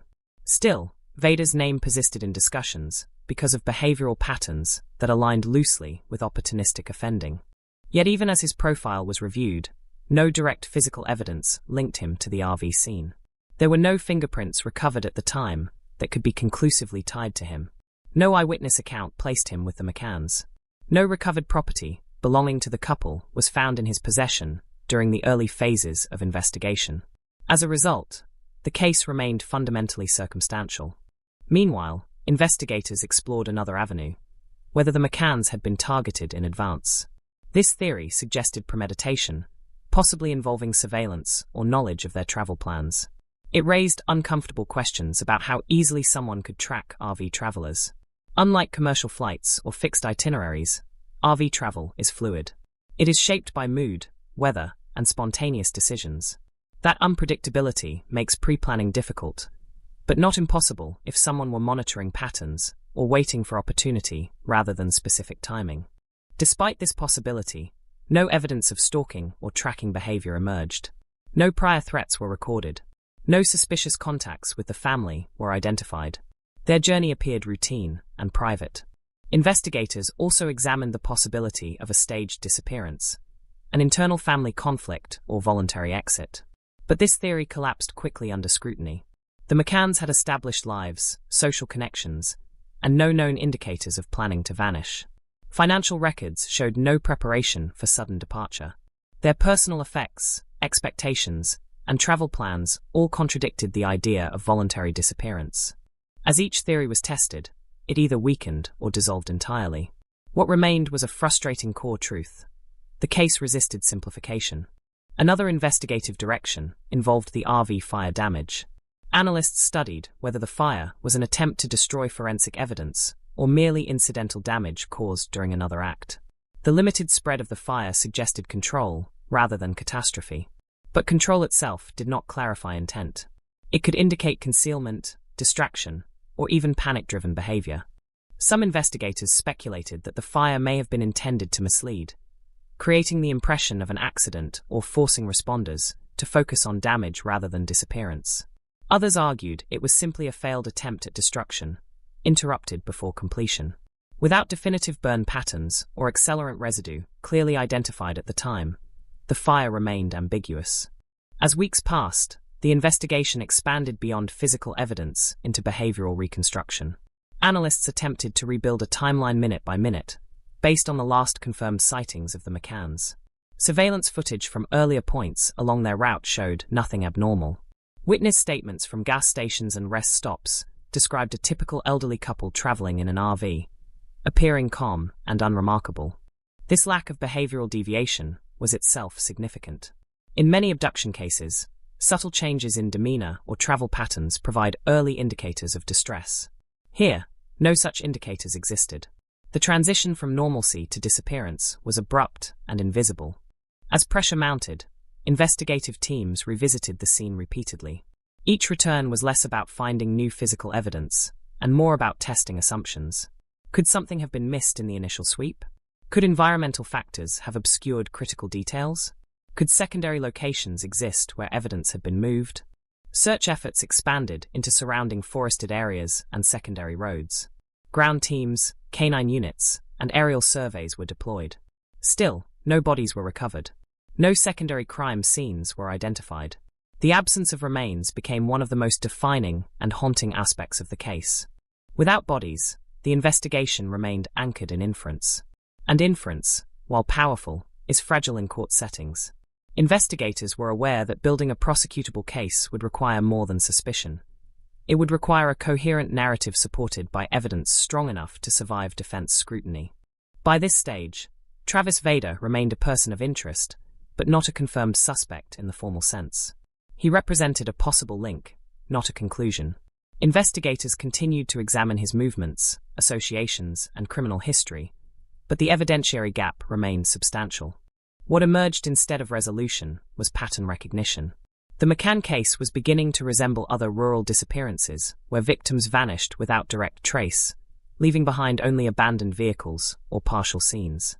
These cases often shared similar investigative challenges: delayed discovery, environmental degradation of evidence, and lack of eyewitness continuity.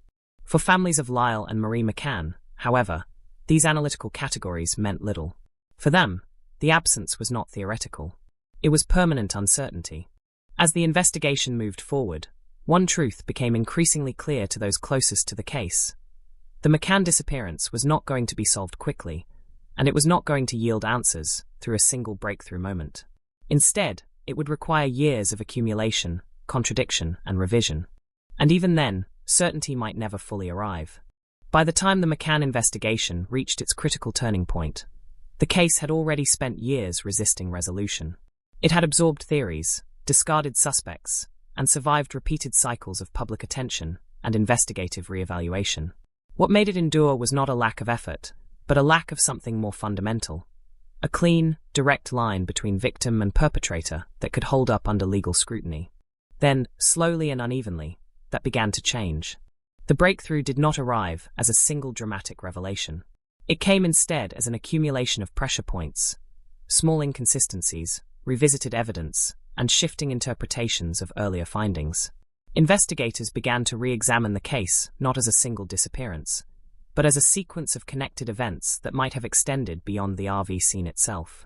The most important shift was psychological rather than physical. Investigators stopped asking only what happened at the RV and began asking who would have the ability to control the entire chain of events from that moment forward. That subtle change in framing narrowed the field of possibility in a way that earlier assumptions had not. Among the individuals already known to investigators, Travis Vader began to emerge more prominently in analytical discussions. His name had circulated in the background for years, but now it began to take on structural importance. Not because he was immediately proven guilty of anything at that stage, but because certain behavioral patterns and circumstantial overlaps began to align more tightly with the reconstructed timeline than any other known individual. What strengthened this focus was the growing recognition that the McCann's disappearance likely involved a transition phase between the RV scene and their ultimate fate. In other words, the RV was not necessarily the final location where control was exerted over them. It may have been the beginning of a broader sequence of movement, concealment, and disposal. Investigators revisited geographic data, mapping areas within driving distance of the RV's last known location. They focused on isolated zones, abandoned properties, and low-traffic regions where a vehicle or individuals could be taken without immediate detection. These environmental reconstructions became essential in narrowing down where secondary activity might have occurred. During this phase, forensic teams also re-examined trace evidence collected from the RV. Advances in forensic analysis allowed previously overlooked or inconclusive material to be reassessed. Some residues and patterns, once considered too degraded or ambiguous, were re-evaluated under updated methodologies.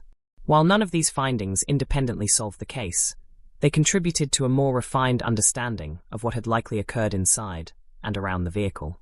At the same time, investigators began consolidating witness statements that had originally seemed unrelated. Over time, patterns emerged in how certain individuals described suspicious sightings or unusual behavior in rural areas around the time of the disappearance. None of these accounts provided a definitive identification of suspects, but they helped reinforce the idea that the McCann's disappearance was not an isolated, instantaneous event. It likely unfolded over time and distance. This realization marked a turning point in the investigation's conceptual framework. Instead of treating the case as a single location incident, authorities began treating it as a multi-stage crime sequence. That shift made previously disconnected pieces of evidence more relevant. It was within this evolving framework that investigators re-examined Travis Vader's known movements and history. His criminal background included offenses that demonstrated opportunistic behavior and willingness to engage in unlawful activity when circumstances allowed. Importantly, investigators also considered his presence within broader geographic proximity during the relevant period, though exact timelines remained difficult to establish with precision. The challenge, however, was not simply placing him near the crime in a general sense. It was establishing continuity, showing that he could plausibly connect the RV scene to later points where the McCanns might have been moved or harmed. This required bridging gaps that were not easily supported by physical evidence alone. As investigators worked through this, they encountered one of the most persistent obstacles in the entire case: absence of bodies. Without remains, determining cause of death, timing, and sequence of events becomes significantly more complex. It also weakens the ability to construct definitive forensic narratives. Every inference must be supported by indirect evidence, which is inherently more vulnerable to challenge. Despite this, prosecutors and investigators began building what is known as a circumstantial convergence model. This approach does not rely on a single piece of conclusive evidence, but rather on the accumulation of multiple independent factors that, when combined, point toward a consistent explanation.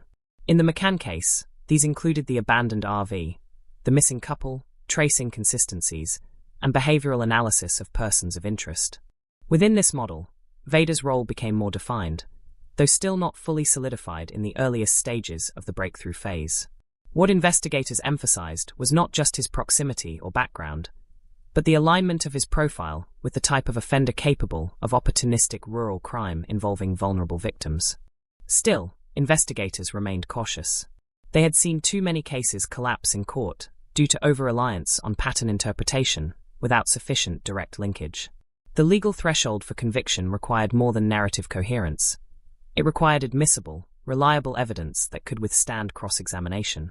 A key development came from the reorganization of earlier investigative materials. Cold case review teams restructured timelines, re-interviewed witnesses, and reanalyzed prior assumptions. In doing so, they identified areas where earlier interpretations may have been influenced by incomplete information or premature conclusions. This process did not immediately produce a smoking gun, but it did refine the focus of the investigation. It reduced ambiguity in certain areas and strengthened confidence in others. For example, it reinforced the conclusion that the McCanns did not voluntarily disappear, and that external intervention was overwhelmingly likely. Another significant aspect of the breakthrough phase involved the psychological reconstruction of offender behavior. Behavioral analysts worked to model how an individual could manage control over both victims and environment without leaving behind direct forensic evidence. This included considering how victims might be moved, how vehicles might be manipulated, and how time delays could affect detection probability. These models helped investigators better understand how a crime could unfold without leaving traditional forensic signatures.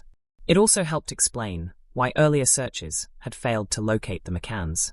If movement had occurred across multiple locations, then the initial RV site represented only one segment of a broader, more complex sequence. As the investigation matured, law enforcement agencies began coordinating more closely across jurisdictions.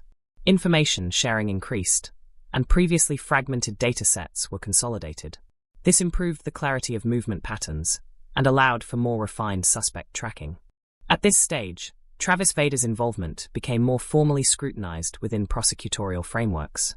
However, even as his name became central to discussion, investigators remained aware that the case still depended heavily on circumstantial construction.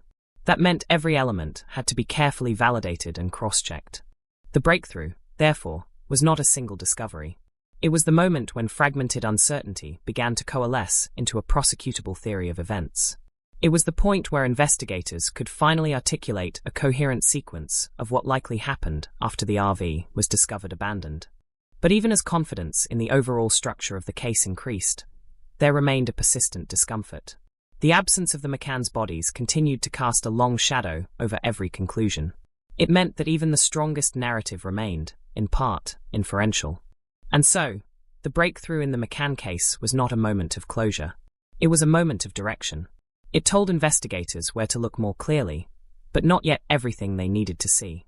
By the time the McCann case reached the courtroom phase, it had already lived a long and complicated life outside of it. Years of investigation, shifting theories, and evolving interpretations had transformed what began as a missing persons report into one of the most closely scrutinized circumstantial homicide cases in Alberta's modern legal history. But courtrooms do not deal in narrative continuity. They deal in admissible proof. And that tension would define everything that followed. The prosecution's challenge was immediately clear. They were attempting to secure convictions in a double homicide case without the most fundamental piece of physical evidence that typically anchors such proceedings: the bodies of the victims. Lyle and Marie McCann had never been recovered. There were no confirmed remains to present to the court, no definitive forensic cause of death, no autopsy reports in the traditional sense. Instead, the case rested on a framework built from inference. The abandoned RV, trace evidence recovered from the scene, digital and witness-based timelines, and the behavioral profile of the accused, Travis Vader. From the prosecution's perspective, the central argument was not that every detail of the crime was known with certainty, but that the totality of evidence formed a coherent and unavoidable conclusion. They argued that the disappearance was not an accident, not a voluntary vanishing, and not a series of unrelated events. It was, they said, a coordinated criminal act that began with the McCanns' last known location and ended with their deaths. The defense, however, approached the case from a fundamentally different angle. Their argument was not that nothing had happened to the McCanns, but that the state had not met the legal threshold required to prove what had happened beyond a reasonable doubt. In their view, the absence of bodies was not a minor gap. It was a structural failure in the prosecution's narrative. Without remains, they argued, the certainty of death itself could not be legally established in a way sufficient to support conviction. This created an unusual dynamic in court. Every piece of evidence was weighed not only for what it showed, but for what it failed to show. The abandoned RV, for example, was central to the prosecution's timeline. It demonstrated that something significant had occurred, but it did not, on its own, demonstrate who was responsible for that something, nor did it definitively establish the moment of death. Witness testimony played a major role in filling those gaps. Individuals who had encountered the McCanns during their journey described them as calm, routine, and unremarkable in behavior. These accounts were used by the prosecution to establish baseline normality before disappearance. The absence of any reported distress or disruption supported the argument that whatever occurred, it happened suddenly and unexpectedly. But the defense countered this by emphasizing the limitations of human observation. They argued that normal behavior is not evidence of safety, and that routine interactions cannot be retroactively interpreted as indicators of impending crime. In their view, the prosecution was converting ordinary travel behavior into retrospective symbolism. One of the most heavily discussed components of the trial was the forensic interpretation of the RV itself. Experts testified about the fire damage observed at the scene and the implications of its limited spread. The prosecution argued that the fire damage suggested an attempt to destroy evidence, even if incomplete. The defense challenged this interpretation, suggesting alternative explanations, such as accidental ignition or unrelated damage that occurred after the abandonment. The court was asked to consider not only what the physical evidence showed, but what it implied. This distinction became one of the most contested aspects of the trial. In circumstantial cases, implication often carries as much weight as direct observation, but it also introduces interpretive risk. Another focal point was the movement analysis derived from phone records, travel routes, and environmental mapping. Prosecutors presented a reconstructed timeline, suggesting that the McCann's journey ended abruptly, and that subsequent movements in the area aligned with the presence of individuals capable of transporting or disposing of victims. Travis Vader's presence within this broader geographic and temporal framework was emphasized as a critical link. However, the defense attacked the reliability of this reconstruction. They pointed out gaps in the data, inconsistencies in witness recollections, and the inherent difficulty of placing any individual with precision in rural environments where surveillance coverage is limited. They argued that proximity does not equal participation, and that the prosecution was effectively building identity from geography. As the trial progressed, the absence of physical remains became increasingly central. The defense repeatedly returned to this point, framing it as the core weakness in the entire case. Without bodies, they argued, there could be no definitive confirmation of death, no established cause, and no direct linkage between the accused and any lethal act. The prosecution responded by emphasizing legal precedent and forensic inference. They argued that the law does not require a body for a homicide conviction, only proof beyond a reasonable doubt that death occurred and that the accused was responsible. They pointed to the totality of circumstances, the disappearance under controlled conditions, the abandoned vehicle, and the lack of any plausible alternative explanation. Expert witnesses were called to interpret behavioral patterns associated with violent offenders. These experts described how opportunistic crimes can unfold in remote areas, particularly when victims are isolated and surveillance is minimal. They explained how control, movement, and concealment can be achieved without leaving extensive forensic traces, especially when time is sufficient and environmental conditions are favorable.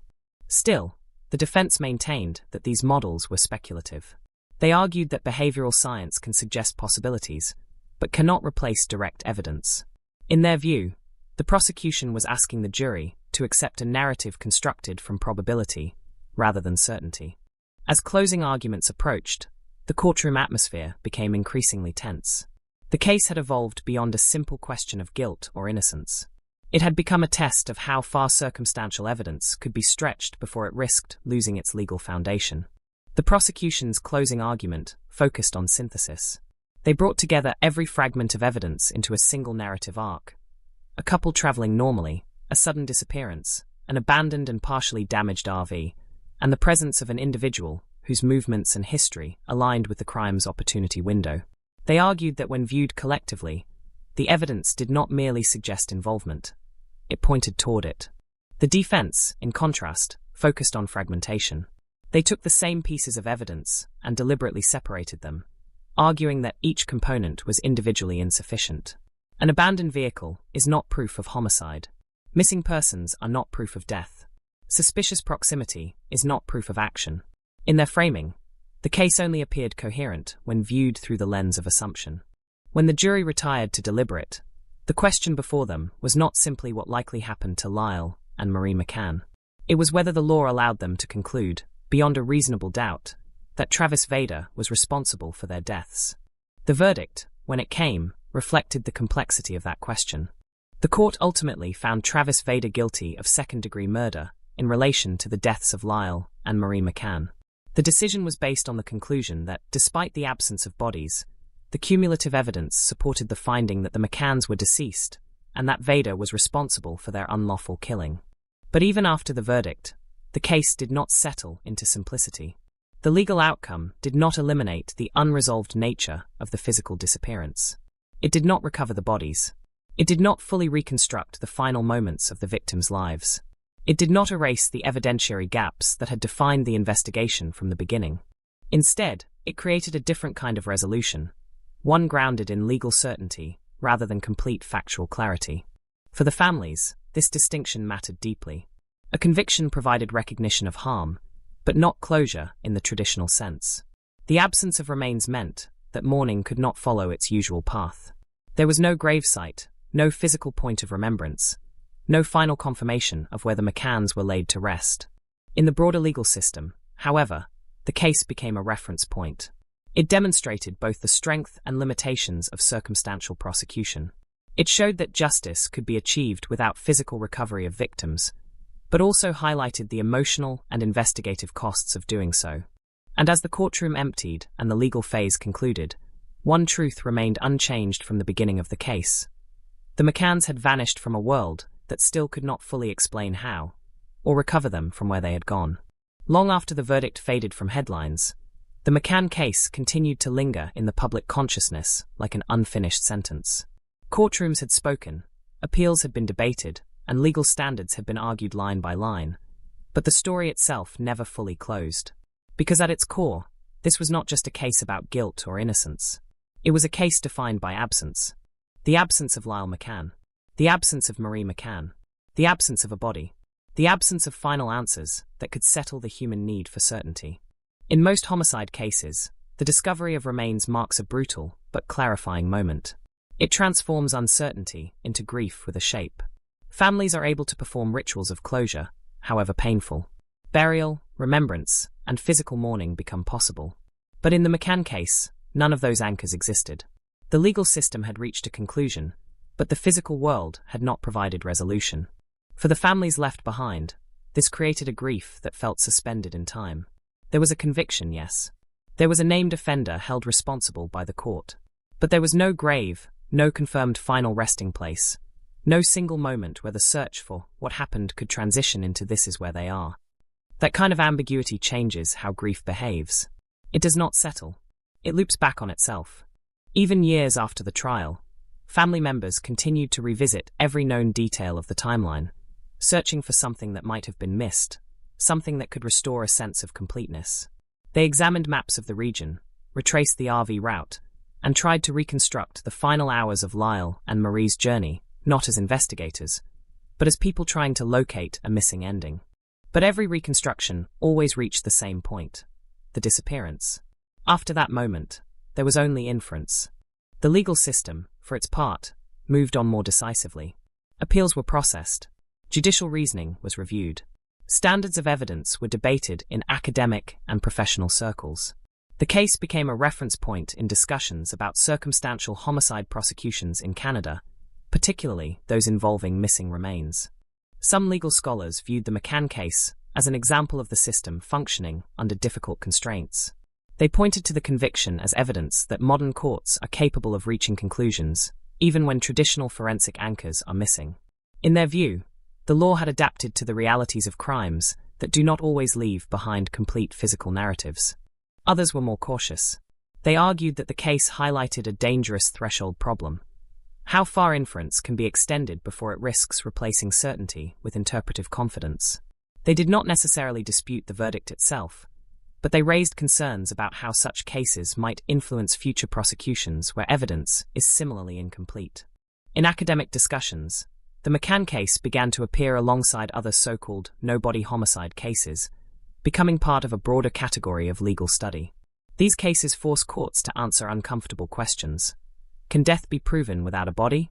Can intent be established without direct forensic linkage? And perhaps most importantly, how does a justice system balance the need to convict the guilty with the obligation to protect against wrongful conviction? Beyond legal theory, the case also had a quieter but deeply human afterlife in the communities connected to it. In rural Alberta, where the disappearance had occurred, people continued to talk about it in passing, often years later, in tones that mixed unease with resignation. It became one of those stories that people reference when discussing travel safety, isolation, or the unpredictability of remote environments. The RV, once a symbol of leisure and independence, took on a different meaning in the public imagination after the case. It became a reminder of vulnerability in places that appear peaceful. Open roads, forested highways, and empty rest stops were no longer just scenic features. They were also spaces where isolation could become absolute. For law enforcement, the case also served as a long-term lesson in investigative persistence. Even though the trial had concluded, agencies continued to review aspects of the file in the years that followed. Advances in forensic technology, changes in data analysis, and evolving investigative frameworks all created the possibility that old evidence might one day be reinterpreted in new ways. Yet despite this ongoing interest, the central physical mystery remained unchanged. No remains were ever recovered. No definitive final scene was ever reconstructed. The last moments of Lyle and Marie McCann's lives remained, in a very literal sense, unobserved. And so the case exists in two parallel forms. In one, it is legally resolved. A court has determined responsibility, and a conviction stands as the formal conclusion of the state's inquiry. In the other, it remains incomplete. A couple disappeared during a routine journey and never returned. The physical truth of what happened to them remains beyond direct confirmation. That duality is what keeps the case alive in public memory. Humans are not only interested in outcomes, they are also drawn to completeness.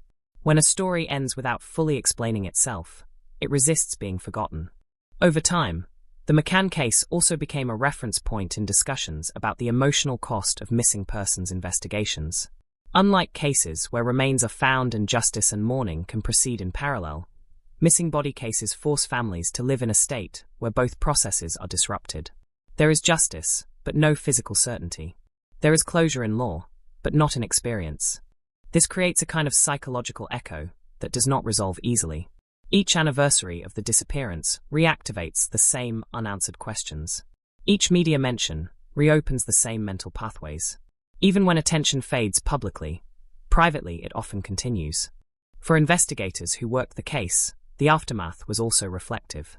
Many such professionals describe cases like this as defining moments, not because of what was solved, but because of what could not be physically confirmed. They learned to operate within ambiguity, to build conclusions that are legally defensible even when the narrative remains incomplete. Some of them still revisit the case file years later, not because they expect new breakthroughs, but because cases like this rarely leave an investigator's mind completely. The absence of resolution in the physical sense creates a kind of professional residue that persists long after closure is declared. In broader public discourse, the McCann case is often discussed alongside questions about how justice should function when the evidence is inherently incomplete. Should courts require physical proof of death in all homicide cases? Or should they accept that in some environments, particularly remote or isolated ones, crimes can erase their own physical traces? There is no single consensus answer. The McCann case does not provide one. Instead, it stands as an example of how modern justice systems navigate uncertainty, sometimes successfully, sometimes contentiously, but always imperfectly. And at the center of it all remains the image that began the entire investigation. A couple on a journey, traveling through open roads, entering a vast landscape of forests and distance, and then simply vanishing from the visible world. Not dramatically, not publicly, but quietly into absence. Years later, that absence is still the most powerful detail of all. Time does not close cases like this. It only moves them further away from the moment, when everything still felt solvable. Years after the McCann investigation faded from active headlines, the file did not disappear, it settled. It became part of a quieter category of cases kept alive not by urgency, but by permanence. The kind of case that sits in archives, occasionally reopened, occasionally re-examined, but never truly finished in the emotional sense. Because even with a conviction on record, the core reality of the McCann case never changed. Lyle and Marie McCann were never found. That single fact continues to shape everything that came after. In the years following the trial, the landscape of missing persons investigations in Canada gradually evolved. New technologies emerged, improved geographic mapping, refined forensic databases, better cross-jurisdictional coordination. Each advancement brought hope that older cases might finally yield answers. But for the McCanns, none of these developments produced a breakthrough. No remains were ever recovered. No undisputed trace evidence ever surfaced that could anchor their final location. The physical world remained silent. That silence became its own kind of testimony. For those closest to the case, the passage of time created a complex emotional terrain. Grief, in cases with no physical resolution, does not follow a linear path. It does not progress cleanly from shock to acceptance. Instead, it cycles, returning again and again to the same unresolved point. What happened after the RV was abandoned? That question remains the central gravity of the entire investigation. Even with legal closure, the human mind resists fragmentation. It wants continuity. It wants sequence. It wants a final image that connects the last known moment to the confirmed outcome. In the McCann case, that connection was never fully established in the physical record. The law provided an answer, but the landscape did not. And so imagination fills the gap, not as speculation, but as a form of cognitive necessity. Investigators who work the case often describe a similar psychological residue. Long after retirement or reassignment, certain cases remain active in memory, not because they are unsolved in court, but because they are unresolved in narrative form. The McCann case belongs to that category. They remember the RV. They remember the terrain. They remember the difficulty of reconstructing movement across vast rural distances where surveillance is sparse and time gaps are large. They remember how every piece of evidence required careful interpretation, because nothing spoke clearly on its own. But what they remember most is absence. Absence of bodies. Absence of definitive endpoints. Absence of closure that feels complete rather than procedural. In public discourse, the McCann case eventually became symbolic in a broader sense. It was cited in discussions about the limits of circumstantial evidence, the ethics of conviction without physical recovery, and the emotional consequences of missing person homicides. It appeared in legal commentary, training materials, and discussions among investigative professionals as an example of both capability and limitation. It demonstrated that justice systems can, under certain conditions, reach conclusions without traditional forensic anchors. But it also demonstrated that such conclusions do not necessarily resolve the human dimension of a case, because law and lived experience do not always conclude at the same time. For the public, the case slowly transitioned from breaking news to memory, and then from memory to reference point. It became one of those stories that resurfaces occasionally in documentaries, podcasts, or retrospective analyses of unresolved disappearances. Each retelling adds interpretation, but none can add what is missing: the physical truth of what happened to Lyle and Marie McCann. That missing piece is what continues to define the case long after its legal resolution. There is also a broader psychological pattern at work in how such cases are remembered. When a disappearance occurs in an open environment, on roads, in rural areas, in spaces that feel both accessible and unmonitored, it disrupts the assumption that visibility equals safety. The McCann case reinforced that disruption. It reminded the public that vast, open spaces can also be sites of total disappearance. Unlike crimes that occur in confined, traceable environments, cases like this resist reconstruction. The landscape itself becomes part of the ambiguity. Distances are large. Witness coverage is sparse. Environmental conditions erase traces quickly. Time does not preserve evidence, it disperses it. This is why cases like the McCanns remain so difficult to emotionally resolve. The absence is not just investigative, it is environmental. Over time, even the language used to describe the case shifted. Early reporting focused on urgency, missing couple, search underway, possible foul play. Later discussions focused on investigation, prosecution, and conviction. Eventually, the language softened into reflection. Unresolved disappearance, no remains recovered, case used as legal precedent. Each stage of language reflects a different relationship to certainty. But none of them restore what is missing. In quiet moments, those connected to the case sometimes return to the same thought, not as investigators or analysts, but as people trying to make sense of absence itself. What does it mean for a story to end without a final scene? What does it mean for justice to be declared without physical confirmation? And what does it mean for a couple to simply disappear from the known world and never reappear in any recoverable form? These are not legal questions. They are human ones, and they remain unanswered. The McCann case also leaves behind a subtle but lasting impression on how society understands risk in movement and travel. RV journeys, road trips, and remote exploration are still widely seen as safe and normal activities. But cases like this introduce a quiet awareness that isolation changes the equation. Distance from others is freedom, but it is also vulnerability. This duality is part of the case's enduring impact. Even now, years later, the McCann disappearance is not remembered for spectacle. It is remembered for its structure, a beginning that looked ordinary, a middle defined by uncertainty, and an ending that never fully arrived in the physical sense. That structure is what gives the case its lingering weight. Because unresolved cases do not stay in the past in the same way resolved ones do. They remain suspended, neither active nor complete. They exist in a kind of narrative limbo where every new retelling reopens the same central absence. Lyle McCann and Marie McCann were last seen alive on a journey that should have ended in routine return. Instead, their path ended in disappearance, and their disappearance ended in a legal conclusion that still leaves the physical world unanswered. And so the final echo of the case is not a revelation, or a confession, or a recovered truth. It is silence. A silence that stretches across years, across investigations, across courtrooms, and across memory itself. A silence shaped by the absence of two people who left one day and never came back, and a world that still cannot fully explain how, or where, or why. Even after a case moves through courtrooms and reaches a formal legal conclusion, it does not stop evolving in meaning. The McCann case is a clear example of this. The disappearance of Lyle and Marie McCann, followed by the conviction of Travis Vader, created a structure that appears complete on paper, yet remains emotionally and evidentially unfinished in the real world.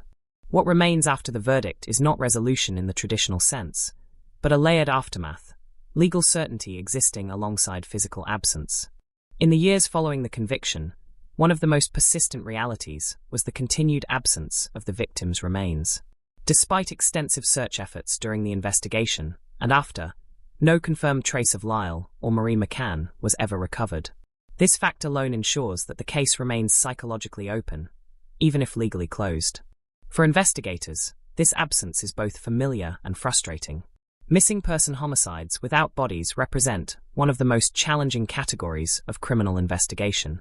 They require the court to accept that death can be established through circumstantial evidence, patterns of behavior, and elimination of alternative explanations.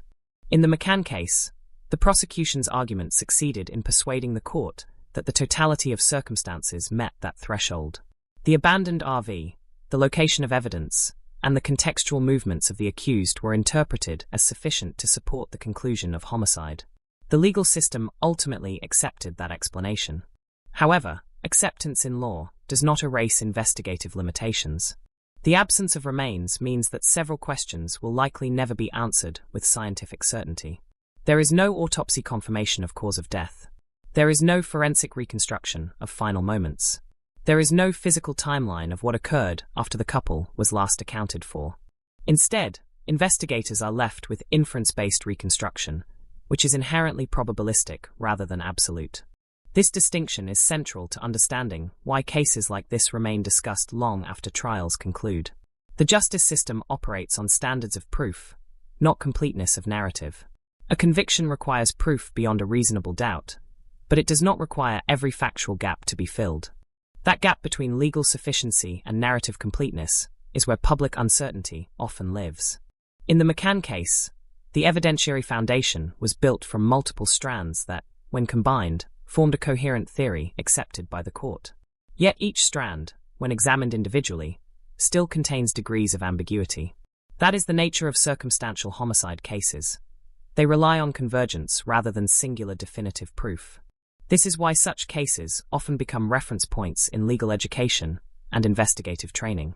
They illustrate how multiple partial indicators can collectively meet the threshold of proof, even when no single piece of evidence is conclusive on its own. But they also raise enduring questions about how certainty is constructed. Another key aspect of the aftermath is how the case influenced public perception of rural travel safety. The McCanns were on a recreational journey, traveling through remote areas of Alberta in an RV. Their disappearance underscored how vast rural landscapes can complicate both prevention and investigation of crime. Unlike urban environments, where surveillance, witnesses, and digital tracking are often abundant, rural regions present investigative scarcity. Distances are large, populations are sparse, and environmental conditions can quickly erase physical traces. In such settings, even significant events may leave limited recoverable evidence. This environmental reality played a critical role in both the difficulty of the investigation and the persistence of unanswered questions. For families affected by missing persons cases, this creates a unique form of grief that is not anchored in physical confirmation. Without remains, mourning lacks a fixed point. There is no grave, no verified location of death, no final physical marker that transitions uncertainty into acceptance. Instead, families are left in a prolonged state of informational limbo, where legal outcomes and emotional reality do not fully align. Even when a conviction is secured, that imbalance remains. Over time, cases like McCann's often enter a different phase of existence, the archival phase. They become part of legal records, media retrospectives, and analytical discussions about investigative methodology. They are revisited not for immediate resolution, but for interpretation. In that context, the McCann case is frequently discussed in relation to the broader category of no-body homicide prosecutions. These cases are legally significant because they test the boundaries of evidentiary sufficiency. Courts must determine whether indirect evidence can reliably establish three core elements: that a death occurred, that it was unlawful, and that the accused was responsible. In McCann, the court ultimately affirmed that these standards were met. But the case continues to be cited in discussions about how such determinations are reached and how they should be evaluated in future cases. One of the enduring lessons of the case is the importance of evidentiary convergence. No single piece of evidence was likely decisive on its own. Instead, it was the combination of circumstances, the disappearance under controlled conditions, the abandonment of the RV, and the contextual linkages to the accused that formed the foundation of the prosecution's argument. This type of evidentiary structure is both powerful and delicate. It allows courts to address crimes where physical evidence is limited, but it also requires careful judicial scrutiny to ensure that inference does not replace proof. For law enforcement, the case also highlights the importance of early-stage search coordination in missing persons investigations. The initial hours and days following disappearance are often critical, particularly in environments where physical evidence may degrade or disappear quickly. Once environmental degradation occurs, reconstructing events becomes exponentially more difficult. In the McCann case, the passage of time before key investigative conclusions were reached contributed to the complexity of the evidentiary landscape. Despite the conviction, the absence of recovered remains continues to define the case's public identity. It is this absence that ensures the story remains open in collective memory. People tend to remember not only what is known, but what is missing. And in this case, what is missing is central. The final image that persists is not one of courtroom resolution, but of disappearance. An RV on a journey, a couple traveling through open terrain, and then silence. That silence is not just investigative. It is existential. It represents the point at which observation ends and uncertainty begins. Years later, the McCann case continues to be referenced in discussions about how justice systems navigate incomplete realities. It stands as an example of how legal systems can reach conclusions without full physical confirmation, but also as a reminder that legal closure does not always translate into narrative closure. In the end, what remains is a dual truth. One truth exists in the courtroom: a conviction, a legal determination of responsibility, and a formal conclusion under law. The other truth exists outside it: two individuals who vanished during a routine journey and were never physically recovered. These two truths coexist without fully merging, and that unresolved space between them is where the case continues to live, not as an active investigation, but as an enduring question about absence, certainty, and the limits of what can ever truly be known. In the years after the McCann conviction, the case gradually shifted from an active legal matter into something more complex. A reference point in the ongoing conversation about how justice is defined when physical truth cannot be fully recovered. The disappearance of Lyle and Marie McCann remained unchanged, but the way people interpreted that disappearance continued to evolve. What makes this case persist is not only what was proven in court, but what was never physically found. No remains, no definitive scene reconstruction, no final, observable moment that can be pointed to and said with certainty, "This is where life ended." Instead, there is only a constructed conclusion, built from indirect evidence and contextual interpretation. That distinction is where the McCann case continues to sit uncomfortably in public memory. From a legal standpoint, the conviction of Travis Vader established responsibility within the framework of Canadian criminal law. The court accepted that the cumulative evidence met the threshold of proof beyond a reasonable doubt. That threshold is deliberately high, designed to prevent wrongful conviction, while still allowing the justice system to function in cases where direct evidence is unavailable. But the McCann case also exposes the tension inside that standard, because beyond a reasonable doubt does not mean beyond all uncertainty. It means beyond reasonable doubt within a legal framework that accepts inference as part of its structure. That is a subtle but important distinction. In cases with bodies, uncertainty is often anchored by forensic confirmation. Cause of death can be determined. Time of death can be estimated. Physical trauma can be documented. The narrative of the crime is grounded in material evidence. In cases like McCann, those anchors are absent.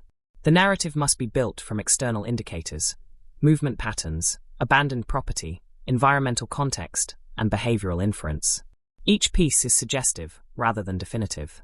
The strength of the case lies in how convincingly those pieces fit together. But fitting together is not the same as being seen directly. That is why the McCann case continues to be examined in legal and investigative discussions. It is often used as an example of how modern justice systems adapt to evidentiary scarcity, particularly in rural or isolated environments where physical evidence can be lost, destroyed, or never discovered. In practical terms, law enforcement agencies learn from cases like this in several ways. One is the importance of rapid containment in missing persons investigations. Another is the need for coordinated multi-jurisdictional response when a disappearance spans large geographic areas. Another is the value of preserving and re-examining circumstantial evidence as forensic technologies evolve. But even with these lessons, the core limitation remains unchanged. If something is never recovered, it cannot be directly examined.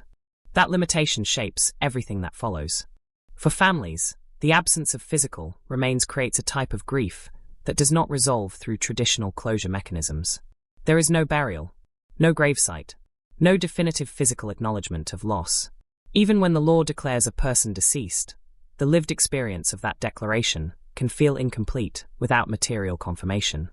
This creates a long-term emotional condition, often described in missing persons literature as ambiguous loss.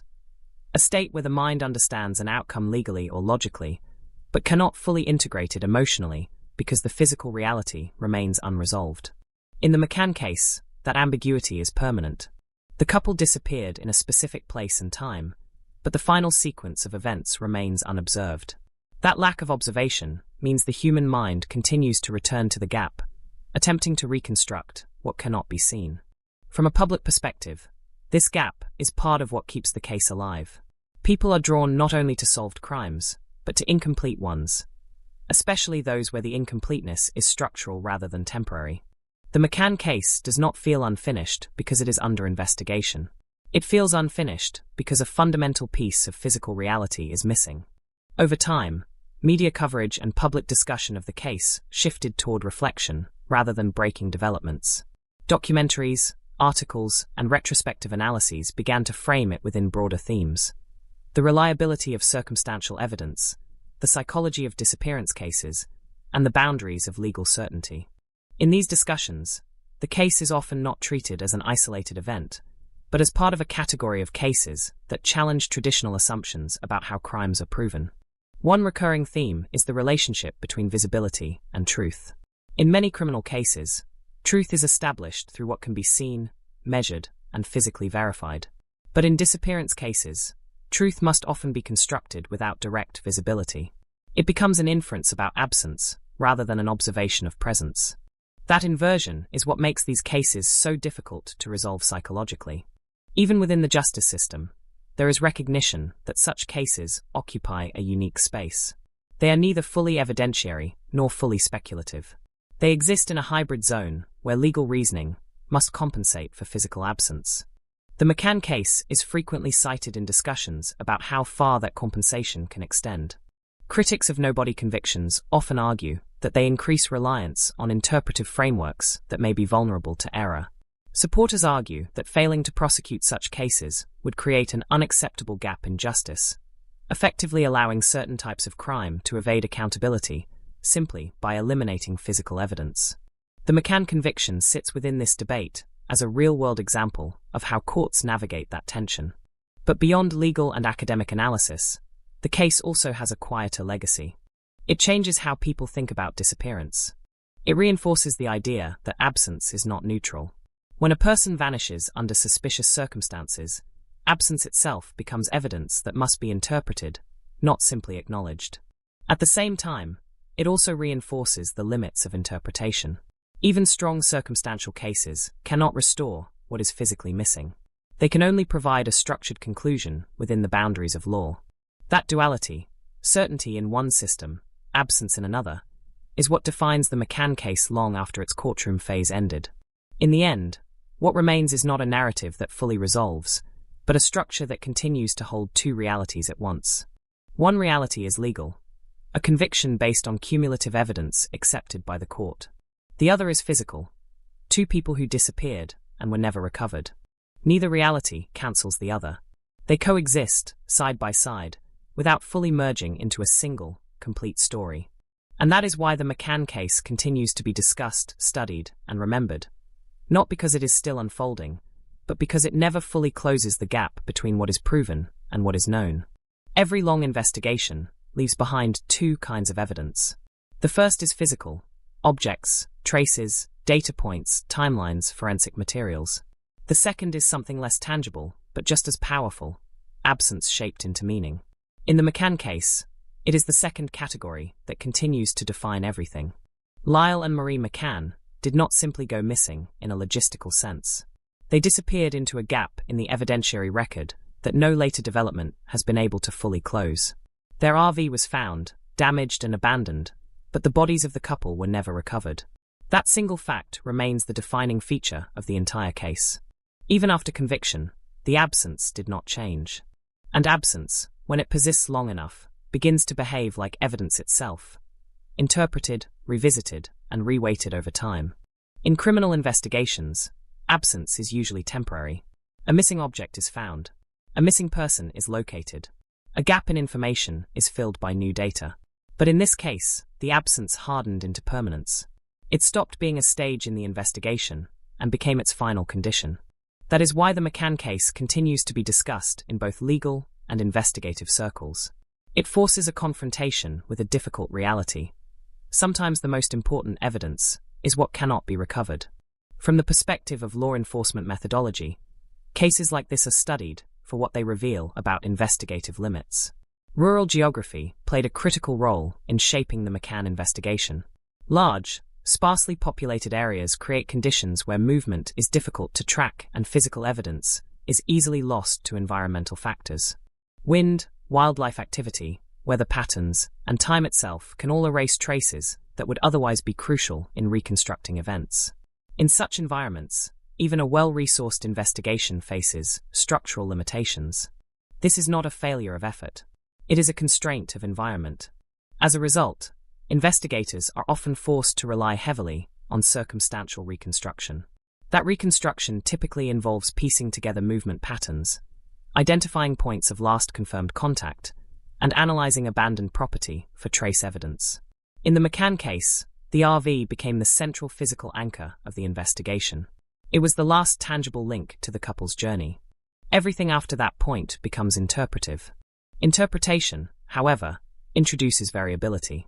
Different analysts can examine the same set of facts and emphasize different aspects.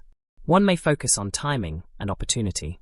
Another may focus on alternative explanations for physical evidence. A third may highlight gaps in witness coverage or surveillance data. This is why such cases often remain debated even after legal resolution. The facts do not change, but the weight assigned to each fact can shift depending on analytical perspective. In court, that shifting weight is stabilized by legal standards. The judge and jury are tasked with evaluating whether the collective evidence meets the threshold of proof beyond a reasonable doubt. That threshold is intentionally not absolute certainty.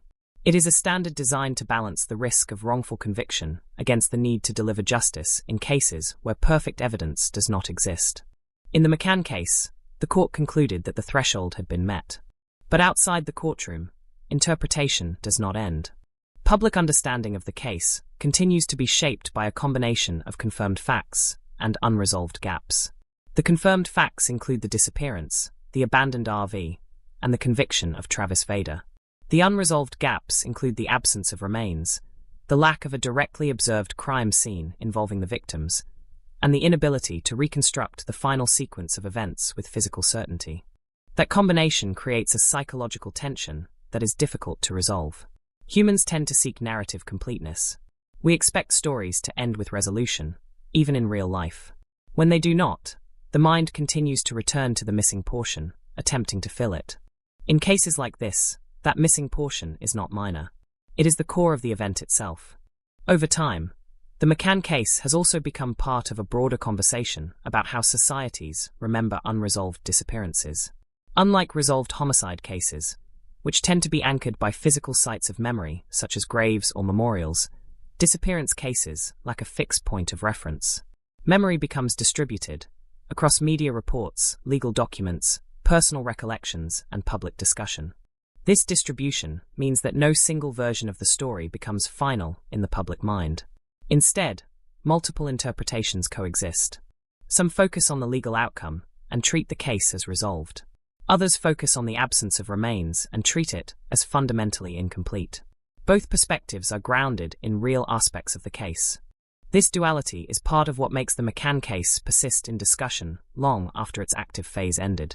There is also a broader philosophical dimension that emerges in cases like this: the relationship between knowledge and evidence. In most structured systems of understanding, knowledge is built from what can be observed. But disappearance cases challenge that assumption by introducing events that are defined precisely by lack of observation. The McCanns were last seen. After that point, their physical trajectory becomes unobservable. Everything that follows is reconstruction. Reconstruction can be strong, coherent, and legally sufficient. But it remains reconstruction. That distinction is not merely academic. It affects how people emotionally process outcomes. A reconstructed ending does not always feel like an ending in the same way a witnessed or physically confirmed one does. This is one reason why such cases remain emotionally active long after legal closure. For investigators, the McCann case also serves as a reminder of the importance of preserving investigative flexibility. Early assumptions in missing persons cases can shape the direction of evidence collection. Once a narrative begins to form, there is always a risk that alternative possibilities may receive less attention over time. Modern investigative practice increasingly emphasizes the need to avoid narrowing too quickly, especially in cases where physical evidence is limited or absent. However, even with improved methodology, the fundamental challenge remains unchanged. If there is nothing left to find, investigation eventually reaches a natural limit. At that point, the system transitions from active search to conclusion based on available information. That transition is where the McCann case ultimately rests. What remains, years later, is not an evolving investigation, but a stabilized set of findings surrounded by enduring uncertainty. The legal system has reached its conclusion. The evidentiary record has been evaluated. The conviction stands as the formal outcome. Yet the physical world has not provided corresponding closure, and so the space where answers should be remains open, not as an active gap waiting to be filled, but as a permanent feature of the case itself. That space is what continues to define the McCann disappearance. Not what is known, but what is still missing. In most criminal cases, evidence narrows the world.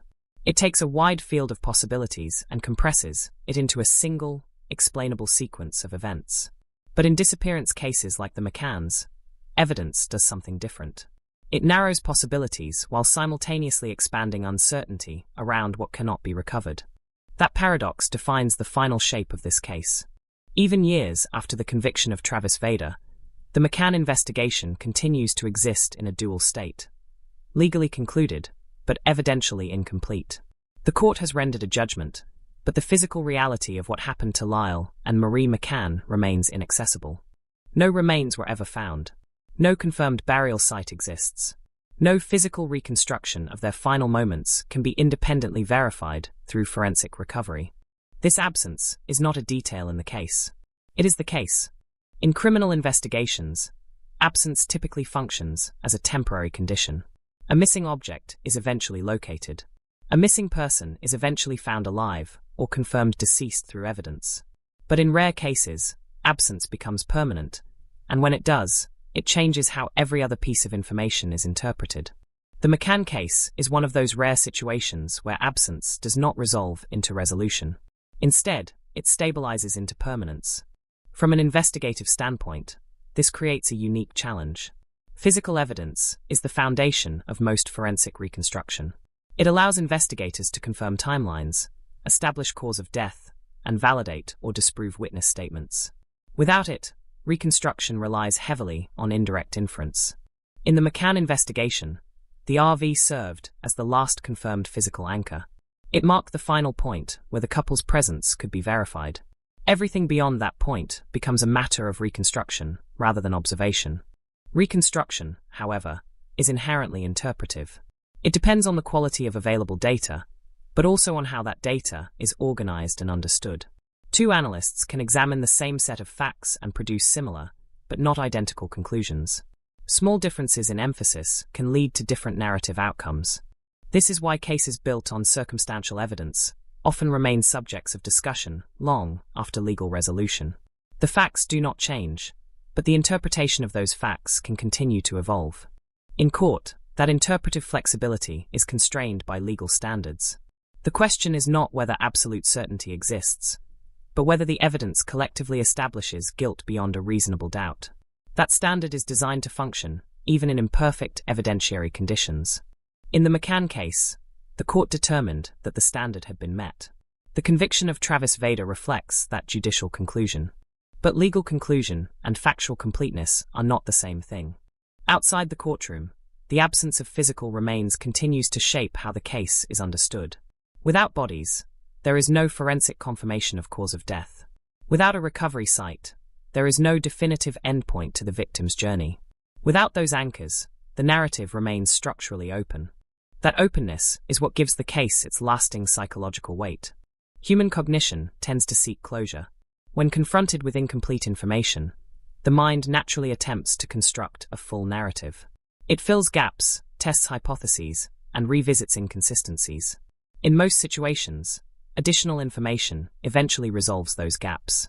But in cases like this, no new information arrives to complete the structure.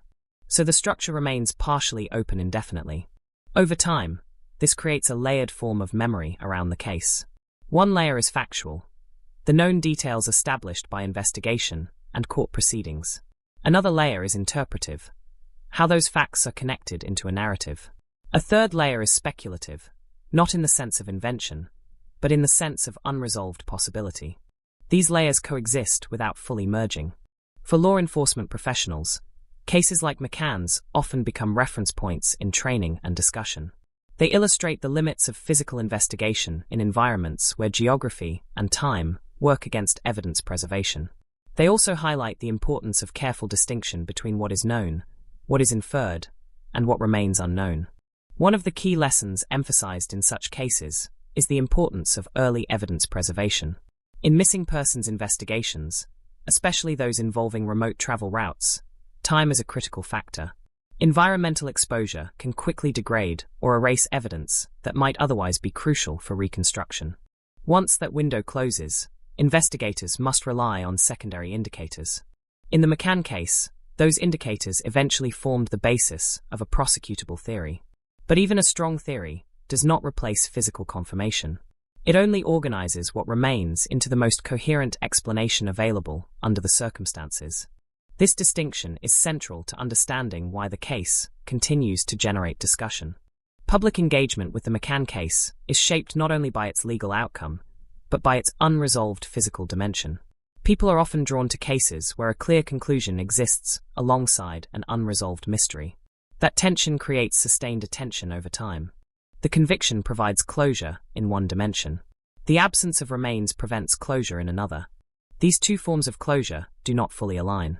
As a result, the case continues to exist in two parallel states of interpretation. In one, it is a resolved homicide case with a legal verdict. In the other, it is a missing persons case that has never been physically completed. Neither interpretation cancels the other.